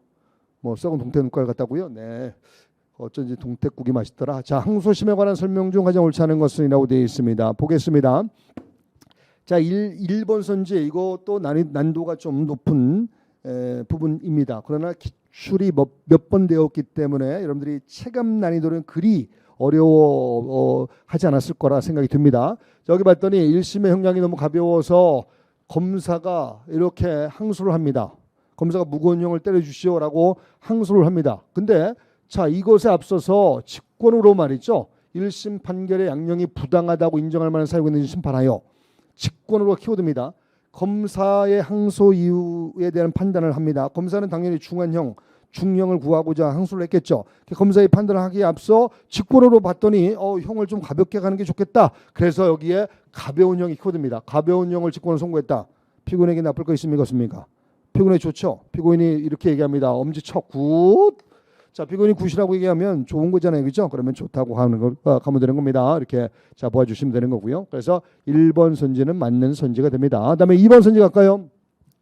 이것도 상당히 많이 나왔던 거죠. 항소심이 특별한 사정이 없는 한 제1심에서 증인에 대한 진술의 신빙성 유무에 대한 이 판단에 대해서 함부로 자 키워드입니다. 함부로 뒤집어 까서는 안 된다. 항소심의 역할이 1심의 판단을 뒤집어 깔 수 있는 이러한 역할이 있다 하더라도 함부로 뒤집어 까서는 안 됩니다. 뭔가 합리적인 이유를 대면서 디테일한 이유를 대면서 까는 건 괜찮지만 이와 같이 함부로 뒤집어 까서는 안 된다. 이렇게 자 보아주시면 됩니다. 자 이렇게 정리하시고요. 그다음에 이제 3번 선지 갈까요? 요건 일부 상소에 관한 문제죠. 일부 상소. 상소 파트에서 일부 상소가 가장 어렵죠. 물론 문제는 항소심에 관한 내용 중 옳지 않은 것이라고 되어 있지만 요 일부 상소에 관한 문제로서 약간의 이 총론적인 측면에 있는 내용이 됩니다. 항소심 파트의 강론적인 내용이 아니라 상소의 총론적인 측면에 있는 내용이 많이 배어 있는 것이죠. 여기 봤더니 검사가 일부 유죄, 일부 무죄에 대해서 자 키워드 잡습니다. 전부에 대해 상소했습니다. 그러면 이제 일부 상소가 아닌 전부 상소입니다. 여러분들 머릿속에 남아있죠? 전부 상소라면 전부 2심, 전부 심판, 전부 파기로 하는 겁니다. 전부 2심, 전부 심판, 전부 파기로 가게 되는 겁니다. 머릿속에 잘 익혀두시고요. 자 여기에서 단순히 양형부당이라는 문구만 기재했다. 어디에? 항소 이유서에. 요거 제가 달랑이라는 표현을 써요. 달랑, 꼴랑, 달랑 양형부당이라는 문구만 사용했다. 꼴랑, 달랑, 꼴랑 요거 양형부당이라는 문구만 사용했다 이겁니다. 요거는 적법한 항소 이유의 기재라 볼 수 있다 없다? 없습니다. 적법한 상소 이유의 기재가 아닙니다. 구체적 기재가 아니라고요. 양형부당이 뭐 양형부당이라는 문구만 사용했는데 무슨 적법한 항소 이유의 기재입니까? 그럼 요것이 그러면 구체적인 항소 이유의 기재가 아니라면 요 부분은 없는 것으로 보게 됩니다. 그래서 자 여기 보시는 바와 같이 뒤에 그 유죄 부분의 형이 너무 가볍다는 이유로 파기하고 무거운 형을 선고할 수는 없습니다. 왜? 이 부분에 양형부당이라는 문구만 사용했기 때문에 구체적 기재라 볼 수 있다 없다? 없다. 구체적 기재라 볼 수 없다면 적법한 항소 이유의 기재라 볼 수 없죠. 그럼 이건 무시하고 가는 겁니다. 그래서 그의 뜻을 받아들여 무거운 형을 선고할 수는 없게 됩니다. 난도상에 가는 문제입니다. 난이도상. 그러나 늘 난이도 상급에 해당하는 선지가 있다 하더라도 어딘가에 아주 쉬운 이 선지의 정답이 있을 가능성이 높아요. 그래서 4번을 봤더니 우리가 좀 알고 있는 내용이 나옵니다. 실경에 관계 있는 것에 대해서 재판 누락 키워드죠. 재판을 누락했습니다. 실경은 말이죠. 하나하나 조목조목 재판을 해야 됩니다. 근데 재판을 누락했다고요? 조목조목 재판을 해야 되는데 재판을 누락했다고요? 재판을 누락하면 안 좋은 겁니다. 재판을 누락하면 좋지 않습니다. 재판을 누락하면 좋지 않다고요. 그래서 이렇게 위법한 이런 상태가 되었으니 항소심으로서는 직권으로 자 누락한 부분을 파기하고 다시 한번 보충을 해줘야 됩니다. 왜? 잘못된 판결이기 때문에 여기서 진정 키워드는 여기 나옵니다. 피고인만이 항소했다. 여러분 기억나죠? 피고인만이 항소하면 무슨 원칙이 적용되죠? 불변금의 원칙이 적용됩니다. 불이익변경 금지, 중한형 선고 금지라는 불변금의 원칙이 적용됩니다. 중환형 선고금지라는 불변금의 원칙이 적용되므로 이 불변금이 다 여기에 들어갑니다. 그렇다면 중환형을 선고할 수 있다 없다? 없다. 피고인만이 상소하면 중환형을 선고할 수 없습니다. 이걸 우리가 368조에 나와 있는 불변금이라고 부르죠. 중환형 선고금지 원칙 이렇게 보아주시면 됩니다. 네, 16번은 이렇게 풀어가고요. 16번은 난이도가 상급에 해당하는 이런 문제였습니다. 17번 갈까요? 주제가 주어졌군요. 공판 절차에 관한 설명 중 옳지 않은 것이라고 되어 있습니다. 자, 이거 출처도 잘 보시고요. 일본 선지 제가 얼마나 많이 강조했습니까? 막 목이 터져라고 강조를 많이 했었죠. 요거 302조와 303조 최후 변론 최후 진술, 특히 303조 최후 변론 최후 진술할 때는 피고인 또는 변호인이 아님 피고인 및 변호인임, 피고인 과 앤드 및 피고인 과 변호인, 피고인 및 변호인임이. 자, 그래서 여기 보세요. 변호인에게 아무리 최종 의견 진술의 기회를 주었다 하더라도 피고인에게 또 줘야 됩니다. 밑이기 때문에, 과기 때문에 및 앤드 과, 밑이요 앤드요 과입니다. 과. 따라서 피고인과 변호인 둘 다 모두에게 최종 의견 진술의 기회를 줘야 됩니다. 최후 변론의 기회를 줘야 된다고. 근데 피고인에게는 주지 아니한 채 피고인이 얼마나 삐지겠습니까? 피고인이 마상을 받습니다. 마음의 상처를 받습니다. 이건 나빠야 됩니다. 그래서 이거는 자, 위법하다 볼 수 있다. 위법하다고 보아야 됩니다. 위법한 겁니다. 그래서 1번이 정답이 될 거고요. 자, 2번 봅니다. 2번은 우리가 잘 알고 있는 내용이죠. 이건 297조 관련 내용이죠. 297 관련. 자, 퇴정케하고 요거요. 일시퇴정. 피고인이 딱 들어오더니 갑자기 재판부를 상대로 과이 됐어요 라고 겁니다. 너무 무서워요 라고 해요. 왜 무섭냐 물었더니 피고인 얼굴이 무섭답니다. 이럴 땐 피고인 나가시오, 잠깐 나가 계시오 라고 하고 증인신문할 수 있다. 이게 바로 297조에 따른 일시퇴정 조항입니다. 자, 일시퇴정할 때 직접 대면을 제한하는 겁니다. 직접 대면, 요거 대면, 직접적인 대면을 제한하는 것입니다. 그러나 반대 신문권까지 배제하는 것은 절대 허용될 수 없습니다. 왜? 적어도 반박의 기회, 반대 신문의 기회는 줘야 됩니다. 요 판례는 아주 많이 나왔던 판례고요. 이건 아주 전형적인 판례. 요 난도가 좀 중정도 될 수밖에 없는 겁니다. 자, 그다음에 이제 3번 선지 볼까요? 3번 선지도 우리가 누차 많이 했었죠. 중결한 변론을 제기하느냐. 변론 제기의 키워드를 잡고요. 변론 제기는 305조입니다. 305조. 중결한 변론을 제기하느냐. 305조. 자, 이거는 재량사항이죠. 재량. 제기할 수 있다. 재량. 여기 키워드 주고요. 따라서 변론 제기 신청을 들어주지 않았다 하더라도 아무런 문제가 되지 않습니다. 왜? 재량이므로. 재량이므로. 알겠죠? 그래서 이거 재량이고. 자, 이거 305조와 같이 공부하는 게 300조죠. 300조의 분리병합도 재량. 따라서 분리병합 신청을 들어주지 않았다 하더라도 아무런 문제가 되지 않습니다. 이렇게 봐주시면 되겠고요. 그 다음에 이제 요거 4번 선지 볼까요? 피고인 신문과 증거조서가 종료되었다. 그러면 피고인 신문과 증거조서가 종료되면 그 다음 뭘로 가죠? 네, 최후 변론으로 갑니다. 최후 변론 아까 302조의 검사, 또 303조의 피고인 변호인, 아까 303조 제 1번 선지에서 봤었죠. 요건 했고요. 요거 302조 검사에게 의견 진술의 기회를 줘야 됩니다. 이걸 최후 변론이라고 부르죠. 검사가 논고도 하고 구형도 합니다. 근데 여기 의견 진술을 하지 않았어요. 검사가 의견 진술을 하지 않았다. 요 제가 가로친 대목만 보면 뭔가 잘못돼 보여요. 그러나 그 앞에 기회를 주었습니다. 기회를 주었는데 지가 안 해? 기회를 주었음에도 불구하고 지가 안 하는 것은 이거는 뭐 말릴 수가 없죠. 이건 뭐 잘못된 거 없죠. 따라서 이거는 전혀 문제가 된다 문제가 되지 않습니다. 이렇게 봐주시면 됩니다. 17번 문제는 이렇게 풀어가시면 되는 거고요. 자, 다음에 18번 갈까요? 전문 증거의 증거 능력. 전문 증거는 늘 나오죠. 증거의 백미입니다. king of the king이 바로 이 전문 증거이죠. 전문 증거는 310조의 2부터 시작해서 311조부터 316조까지 예외가 나와 있고요. 이 중에서 이제 가장 중요한 조항은 312조 사망. 312조 사망은 여러분 머릿속에 있나요? 사경 작성의 피신조서. 정례. 여러분 잘 적고 있네? 정례. 아무도 안 받아주네. 자, 여기 키워드입니다. 1번 선지는 이 심평원이죠. 건강보험심사평가원. 이걸 우리가 심평원이라고 부릅니다. 315조 관련해서 심평원의 이 입원 진료 적정성 여부에 대한 검토 의뢰에 대한 회신, 요거는 315조에 해당되지 않는다. 아주 유명한 판례고요. 이건 미친 듯이 나왔어요. 크레이지하게 많이 나왔습니다. 따라서 미친 듯이 많이 나왔기 때문에 아이고 딱 보는 순간 또 나왔네. 짜증이 납니다. 여러분들 제 얼굴 보면 짜증 나죠. 네. 그다음에 2번 볼게요. 2번. 2번도 진짜 많이 나왔어요. 이거 너무 또 나왔네. 휴대전화기 전자정보 이거. 휴대전화기에 저장된 문자 정보 있죠. 휴대전화기에 저장된 문자 정보 요거. 자, 요거 전문 증거입니까 아닙니까? 요거는 존재 자체가 문제되는 거죠. 불안감을 유발케 했다. 협박입니다. 협박 공포스러운 분위기를 만들었다. 왜? 뭔가 뭐 원인이 있겠죠. 근데 뭘로? 수단이 뭡니까? 휴대전화 문자 정보를 통해서. 이거는 존재 자체가 문제되는 것이고요. 존재 자체가 문제되는 것은 전문 증거입니까 아닙니까? 아닙니다. 진술 내용이 문제될 때가 전문 증거이지 존재 자체가 문제되는 것은 전문 증거가 아닙니다. 자, 그다음에 3번 갈까요? 3번 선지도 무지막지하게 나왔죠. 그래서 이번에 형소법이 굉장히 쉬웠다 이겁니다. 이번에 봤더니 여러분들 평균 점수를 봤더니 형소법이 가장 높더라고요. 민소법도 못지않게 쉬웠거든요. 민소법보다는 형소법이 좀 더 평균 점수가 높더라고요. 그만큼 형소법은 최소한의 시간을 들여서 최대 효율을 최대의 아웃풋을 내는 수 있는 그런 과목입니다. 자신감을 가지시고요. 여기 키워드는 이겁니다. 체포 구속인 접견부. 요거는 그 체포 구속된 사람을 만난 사람의 명단들만 명단들만 그 포함되어 있는 서류입니다.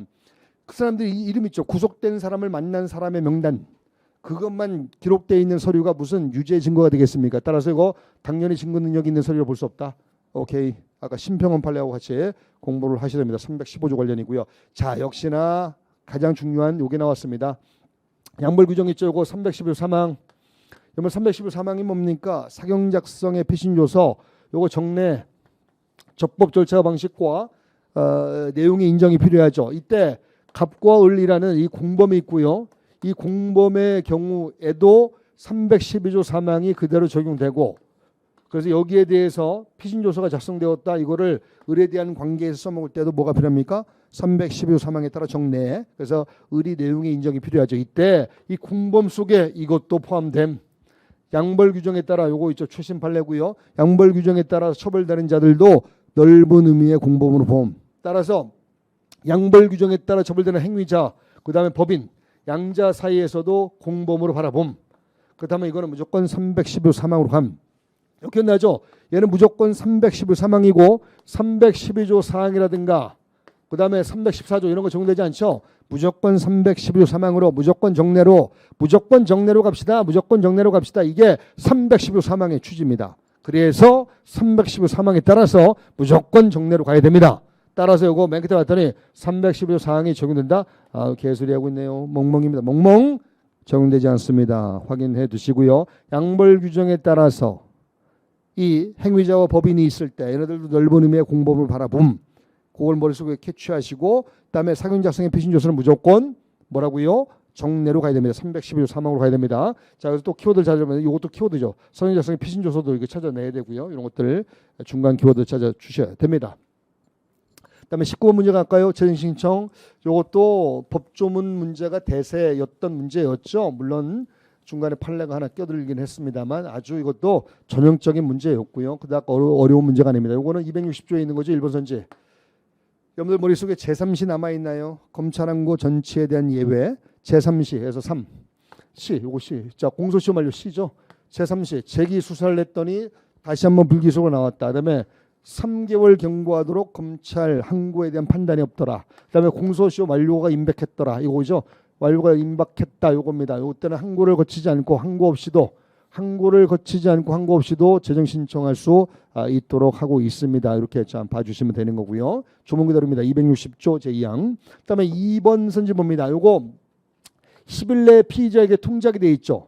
고등법원이 262조에 따르면 고등법원이 서류를 받으면 자, 지방검찰청 검사장에게 지검사장에게 재정신청서가 들어갔을 것이고 그게 절차를 거쳐서 고등법원에 송부됩니다. 그러면 고등법원은 딱 받자마자 10일 내에 이걸 송부를 해야 됩니다. 근데 이거를 통지를 안 했다고요? 나빠 보이죠. 나빠 보여. 일단 나쁘다라고 평가를 해야 됩니다. 그런데 여기 키워드는 뭐냐?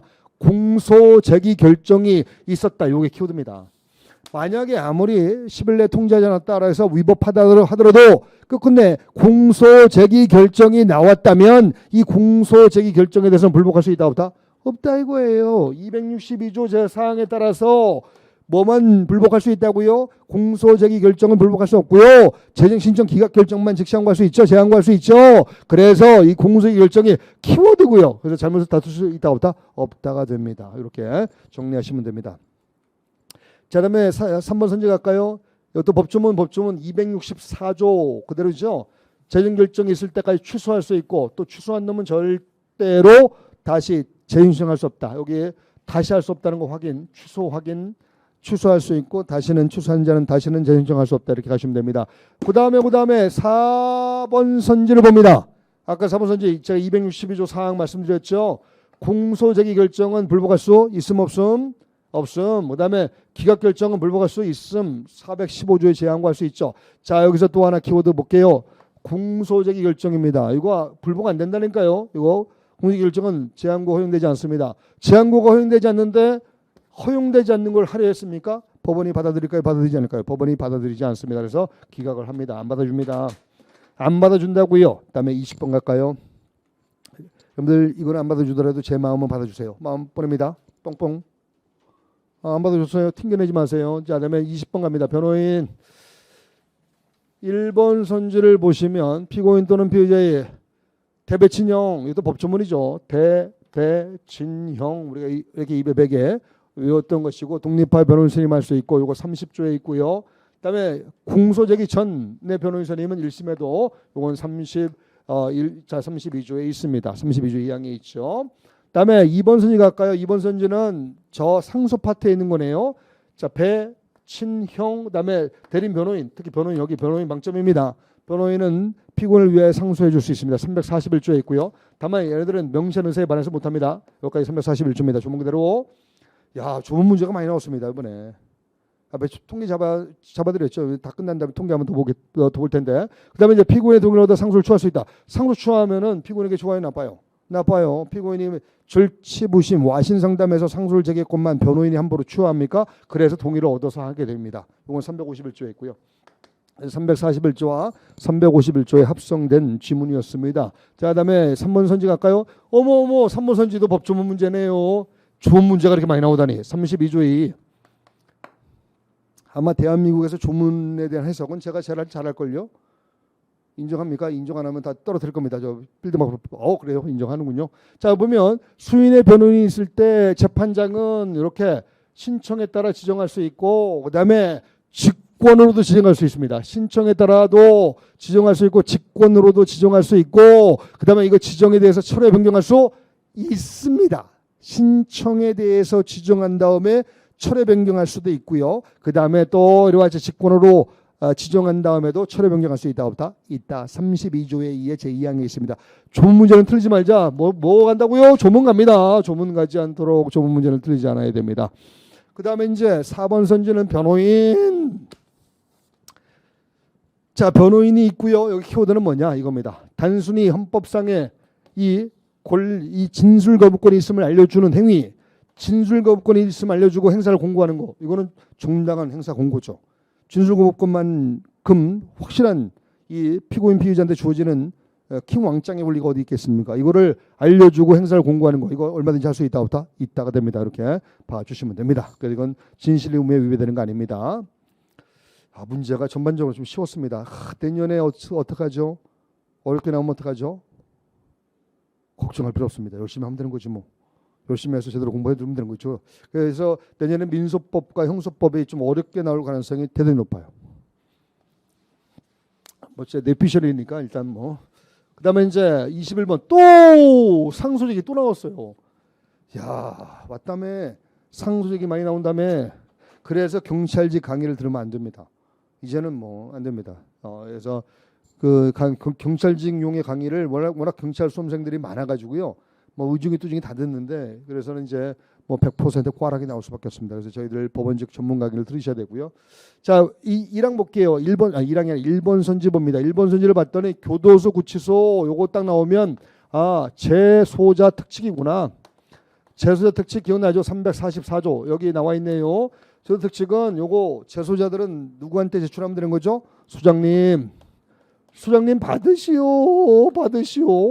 소장님 받으시오 하고 제출하면 되는 겁니다. 그래서 소장님 받으시오 제출. 자, 이럴 때 요거는 누구를 위한 제도이죠? 그건 무조건 for 피고인. 무조건 피고를 위한 제도라고요. 무조건 피고를 위한 제도. 피고를 위한 제도이기 때문에 재정 신청 기각 결정에 대한 제한권은 이거는 고소인 고발이 하는 겁니다. 고소인 고발이 하는 것이기 때문에 여기는 제도특 측의 적용이 있다 없다? 없습니다. 따라서 적용되지 않는다. 한참을 설명했더니 맞는 선지였네요. 다음에 2번 선지 볼까요? 자, 2번 선지도 난도가 상급입니다. 여기 봤더니 경합범이고요. 두 개의 형이 각각 선고가 되었습니다. 근데 1조에 대한 형만 기재를 하고 나머지에 대해서는 기재하지 않았다면 일부 상소처럼 보입니다. 요 가로친 부분만 보면 일부 상소처럼 보이는데 뒤에 반전 키워드가 나옵니다. 항소 이유서의 나머지 1조에 대해서 나머지에 대해서 항소 이유를 개진했습니다. 개진. 항소 이유서의 나머지의 형에 대해서 나머지 1조에 대해서 개진을 했습니다. 그러면 나머지도 상소한 겁니까? 안 한 겁니까? 나머지도 상소한 것이라 봐야 됩니다. 개진했기 때문에 따라서 이건 전부에 대한 상소로 봐야 된다. 오케이. 없다. 노케이. 전부에 대한 상소로 봐야 됩니다. 그래서 항소 이유서의 나머지에 대해서도 이 이유를 개진했다면 이거 전부에 대한 상소로 봐야 됩니다.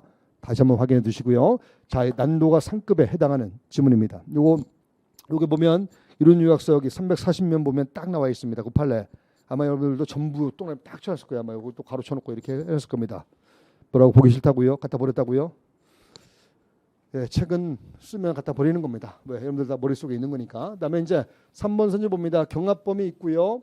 일부에 대해서 무죄, 일부에서 유죄. 자, 여러분들 우리 알다시피 경합범은 각각 다른 재판에 선고되었을 때 얘는 완전히 분리 분단되죠. 따라서 여기 일부 상소하면 일부 2심, 일부 심판, 일부 파기로 간다는 거 아실 겁니다. 여기 봤더니 피고인과 검사가 상고하지 않는 유죄 판결 부분, 무죄 부분에 대해서만 상고했고 유죄 판결 부분은 상고 안 했죠. 그러면 무죄 판결 부분만 상소심에 2심 되는 거고요.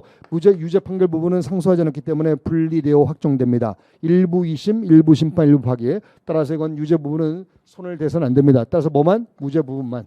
이거를 일부 파기라 부르죠. 일부 2심, 일부 심판, 일부 파기로 갈 수밖에 없습니다. 이렇게 확인을 해두시면 되는 거고요. 그 다음에 이제 4번 선지도 무지막지하게 많이 나왔죠. 이거는 너무나 잘 알려진 그런 판례입니다. 기출도 많이 되었고요. 자, 피고인은 전혀 항소하지 않았습니다. 피고인은 그러면 1심에 대해서 항소하지 않았다는 건 불만이 있다 없다? 없다는 겁니다. 항소하지 않았다는 건 불만이 없다는 거죠. 검사만 잔뜩 불만을 품고 항소했습니다. 근데 때마침 검사의 항소가 기각되었습니다. 검사의 항소를 안 받아들이면 피고인은 이제 전혀 불만이 없습니다. 여기서도 불만이 없었는데 검사가 항소를 제기했고 검사 항소를 항소심이 기각을 했습니다. 그럼 피고인은 더 이상 전혀 불만이 있다 없다? 없다. 그래서 피고인은 상고할 수 없게 됩니다. 그다음에 22번 아까 재심 나올 만하죠. 재심도 요새 매번 나옵니다. 제가 볼 때 비상상고가 나올 거라 예상을 했는데 비상상고가 안 나오고 재심이 나왔습니다. 자, 그러면 출제자의 마음이죠. 그분의 마음을 제가 어떻게 알겠습니까? 참새가 봉황의 뜻을 어떻게 알겠습니까? 일본 선지 볼까요? 일본 선지 봤더니 여기 수사기관의 영장주의를 배제하는 위헌적 법령에 따라 체포구금 요거 딱 나오면 420조 7호 재심 사유 중에서 420조 7호와 관련된 내용이 됩니다. 420조 7호와 관련된 내용이 되고요. 자, 7호가 뭡니까? 수사기관이 직무에 관한 죄를 범했다. 직무에 관한 죄. 검사 또는 사경이 직무에 관한 죄를 범했다. 직무에 관한 죄를 범했잖아요. 위헌적 법령에 따라 체포 구금을 했다면 이거 직무에 관한 죄고요. 따라 이건 재심 사유가 인정됩니다. 몇 조 몇 호입니까? 420조 7호가 됩니다. 확인 다시 한번 해두시면 좋겠습니다. 7호 찌개에 해당됩니다. 요게 여순 사건이죠. 여순 사건. 그 다음에 이제 2번 선지 볼까요? 경합범 관계 있습니다. 경합범은 항상 일부 2심, 일부 심판, 일부 파기, 가분적이라는 거 머릿속에 심어두시고 다만 이제 여기 가분적인데 불가분이라고 되어 있네. 야, 한 개의 형이 선고됐구나. 경합범에 각각 다른 형이 선고되면 가분적입니다. 근데 한 개의 형이 딱 선고되면 이거는 불가분입니다. 자, 만약에 이렇게 불가분으로 가게 되면 판결 전부에 대해서 재심 개시 결정을 하게 될 수밖에 없습니다. 왜? 불가분이기 때문에 마치 일부 상소에서 봤던 것처럼 똑같이. 자, 그렇지만 뒤에 볼게요. 재심 사유가 없는 이거의 키워드입니다. 아무리 전부에 대해서 재심 개시 결정을 한다 하더라도 재심 사유가 없는 놈을 손을 대서는 안 되죠. 재심 사유가 없는 놈은 손을 대서는 안 됩니다. 이걸 파기할 수 없다. 손을 대서는 안 된다. 손을 대면 손 더러워져요. 씻어. 그다음에 3번 선지 갈까요? 야, 이게 이렇게 가로가 딱 맞아지다니. 동그라미 딱 맞아졌네. 소촉법, 여기 소촉법 23조 머릿속에 들어가 있죠. 제가 소촉법 23조는 조문 숫자를 암기했으면 좋겠다라고 말씀드렸을 겁니다. 이거 소재 불명에 따른 골석 재판이요. 6개월 동안 코빼기도 안 보인다 그래서 골석 재판을 진행했어요. 그래서 끝끝내 피고인에게 유죄 판결이 나왔다 이거예요. 이거 아마 기억날 거고요. 이때 근데 이게 키워드입니다. 피고인이 책임질 수 없는 사유로, 피고인에게 책임질 수 없는 사유로 소재 불명일 수밖에 없었다. 이 사람은 나중에 구제를 해줘야 되죠. 그래서 구제를 해주기 위해서 소촉법 23조 2에 따라서 재심을 제기할 수 있도록 합니다. 이 며칠 내에 제기하죠? 14일입니까? 14일입니까? 14일 내에 제기할 수 있다. 아마도 기억이 날 겁니다. 그래서 이렇게 봐주시면 되고요. 그래서 요거 이렇게 되고, 그다음에 이제 재심 청구되고 재심 개시 결정이 내려졌습니다. 그러면 이제 재심 1심이 진행이 되겠죠. 1심에서 확정됐으면 재심은 1심으로 갑니다. 그다음에 1심에 갔기 때문에 처벌 불원의 의사를 표명할 수 있다. 친고죄에서 고소 취소하듯이 반벌죄에서 처벌 불원의 의사도 1심 선고 전까지 딱 들어맞습니다. 아주 유명한 판례를 낸 겁니다. 그다음에 4번 선지 볼까요? 4번이 정답인데 딱 봤더니 재심, 그다음에 별개. 이번에 별개의 공소를 추정하는 내용으로 공소장 변경할 수 있나요? 재심이라는 게 없다 하더라도 공소장 변경만 덜렁 나왔다 하더라도 아시는 바와 공소장 변경은 공소 사실의 동일성이 인정되는 범위 내에서만 가능하죠. 공소의 동일성이 인정되는 범위 내에서만 가능하기 때문에 별개의 사실은 절대 공소장 변경해서는 안 됩니다. 특히나 재심이기 때문에 더더군다나 그렇습니다. 재심인데 더더군다나 더욱더 그렇습니다. 이렇게 받으시면 됩니다. 자, 다음에 23번 갈게요. 자백. 자, 자백은 뭐 나올 만하죠. 이건 그냥 좋은 문제입니다. 근데 아주 쉬운 문제입니다. 1번 선지는 309조 310조 조문 그대로군요. 조문 그대로. 자, 여기까지가 말이죠. 309조 자백의 임의성. 여기 키워드는 임의죠. 임의. 그 다음에 뒤 후단부는 310조 자백의 보강법칙. 불리한 유리한 증거일 때는 뭐가 없이는 보강 증거 없이는 안 됨. 이게 나와 있는 겁니다. 다음에 이제 2번 선지를 보시면 여기 임의성이 나왔죠. 지금 임의성. 자, 임의성 굉장히 중요하고요. 임의성을 요구하는 법칙이 바로 309조라고요.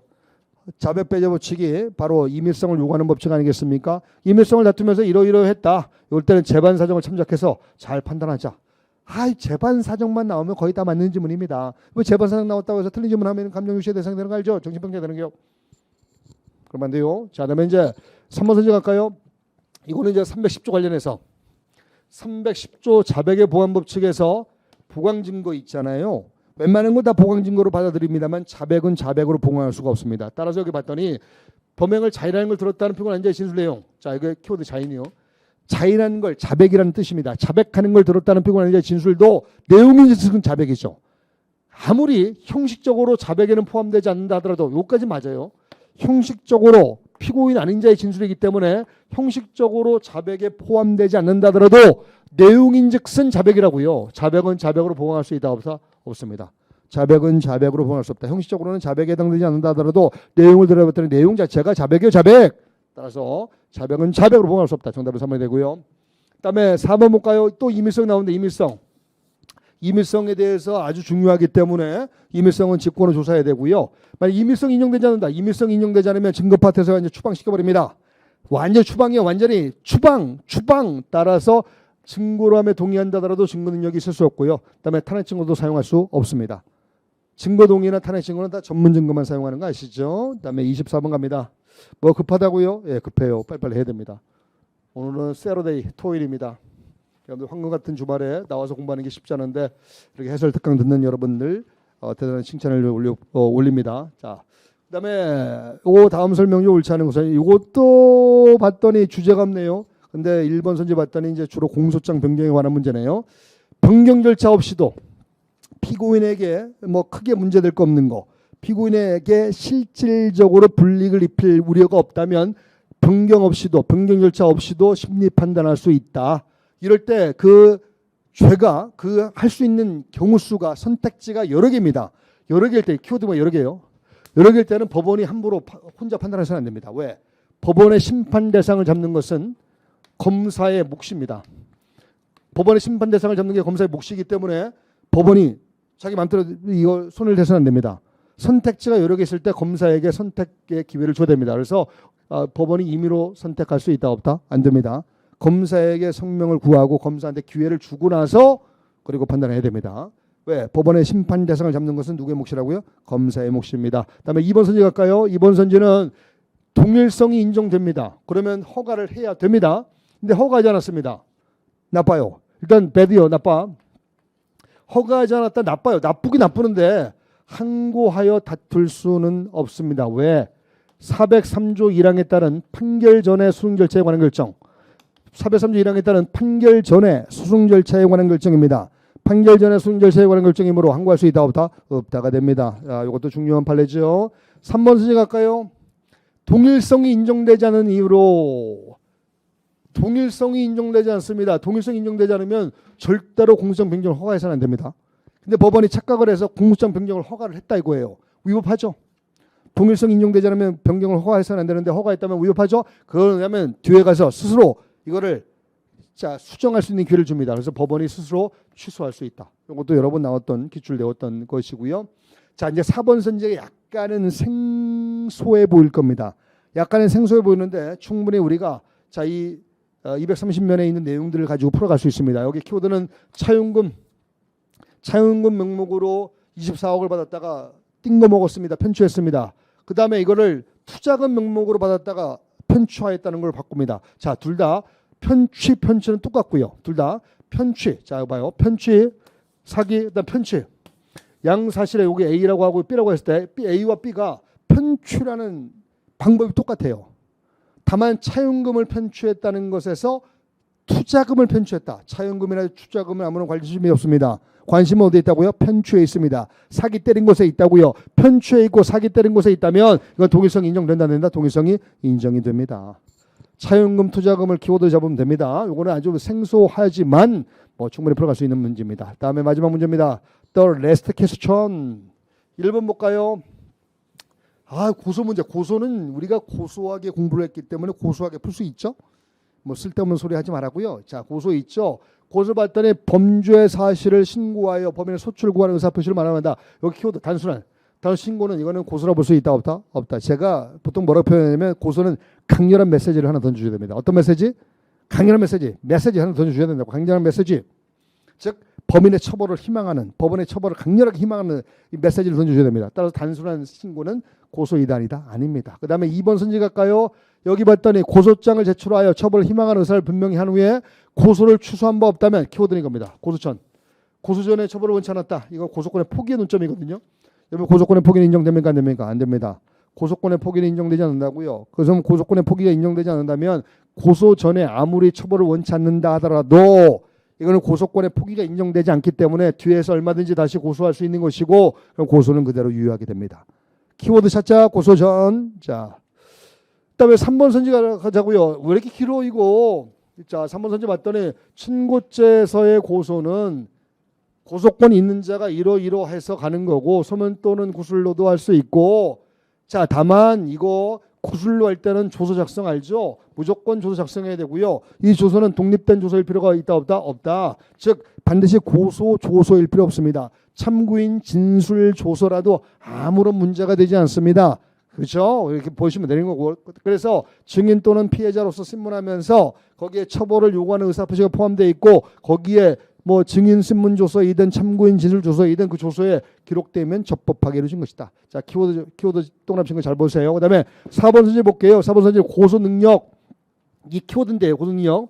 여러분 고소 능력은 사실상의 의사 능력, 자연적인 의사 능력이라는 거 기억나시죠? 그래서 민법상의 행위 능력이 없는 자라도 고소 능력이 있다 없다? 있다 이거예요. 여러분들 기억나죠? 13세 된 애들 있다. 11세 된 애들 있다. 11세 된 애들은 있다 없다 왔다 갔다 판시한 거 있습니다만 요즘은 주로 11세 된 애들도 고소 능력을 줍니다. 11세 누구죠? 민법상 행위 능력이 없는 자들입니다. 민법상 제한 능력자 미성년자입니다. 그렇지만 형사순법적으로는 고소 능력이 있을 수 있다 없다? 있다 이겁니다. 이렇게 보아주시면 됩니다. 고소 능력이 있다. 자, 그래서 정답이 4번이 됩니다.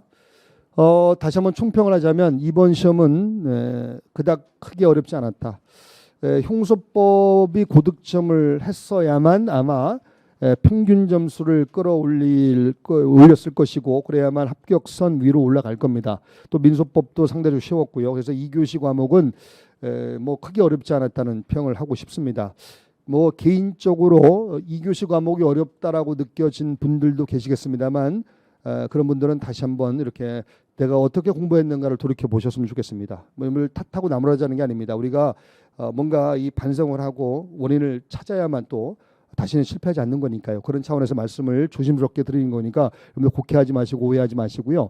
앞에 통계를 잠깐 한번 보고 끝내도록 하겠습니다. 이 통계를 봤더니 지금 우리 이 통계를 지난번에 제가 시작할 때 다시 한번 말씀을 드렸습니다만 다시 한번 말씀을 드리고자 합니다. 그래서 이제 소송의 주체 파트가 이제 올해는 3문제 나왔습니다. 제2편에 법원, 검사, 그다음에 변호인 나오는 것이고요. 그다음에 수사 공소 파트가 8문제 나왔죠. 아무래도 많이 나오는데 요 수사 공소 파트는 8문제, 9문제 이때 4문제까지만 나온 때도 있었죠. 수사 공소 파트는 일단 뭐 4문제만 나온 적도 있지만 보통은 6, 7문제, 8문제까지도 나올 수 있다는 전제하에서 공부를 해야 되고요. 우리가 늘 수사부터 공부를 하니까 여기는 힘 받을 때 공부를 하니까 이거는 머릿속에 주로 살아 있을 겁니다. 그다음에 아무래도 우리 법원직 시험은 이 공판이 가장 A급이에요. 가장 중요하고요. 공판이 여기 7문제 나왔죠. 그러나 그 전년도에는 12문제나 나왔습니다. 특히 이 중에서 100면은 증거 파트에 관한 문제고 그다음에 상소가 만만찮게 나옵니다. 상소 이후에 봐요. 여기 5문제, 6문제, 여기 6문제, 올해 5문제. 제5편도 우리가 신경을 좀 써야 된다. 제5편도 출제가 꽤 되고 있다. 이 우리 법원직 시험의 출제 경향의 특성입니다. 이렇게 확인을 좀 해두시고요. 그다음에 이제 이례적으로 이 박스 형식의 문제가 나오지 않았다는 거, 박스 형식 이 문제가 나오지 않았다는 거 좀 보시고 조문과 판례의 비율이 여기 보시는 바와 같이 보통 이제 이렇게 7대3 정도. 요 전년도에는 56대 44로서 이제 삐까삐까 정도 가려고 했지만 그래도 7대3은 이 룰은 많이 지켜지고 있죠. 이때는 8대2였고요. 그러니까 판례가 압도적으로 많죠. 그러나 판례가 압도적으로 많다고 해서 판례만 공부하면 안 됩니다. 조문을 맞춰야 됩니다. 조문을 맞춰야만 고득점 한다. 조문에 관한 내용을 다시 한번 정리해 두시고 조문으로부터 판례를 뽑아내야 됩니다. 조문에서 어떤 단어가 문제될 때 어떤 단어, 표현 이게 문제될 때 이것에 대한 법원이 결론을 내린 게 바로 판례잖아요. 그렇죠? 조문과 판례는 이렇게 연결해서 화살표로 끌어서 연동해서 공부를 하는 습관을 들이셔야 됩니다. 자, 모쪼록 여러분들 최선을 다했으니 좋은 결과가 있으시기를 진심으로 기원합니다. 여러분들 대단히 고생하셨고요. 행복한 그런 시간들로만 채워지시기 바랍니다. 수고했습니다.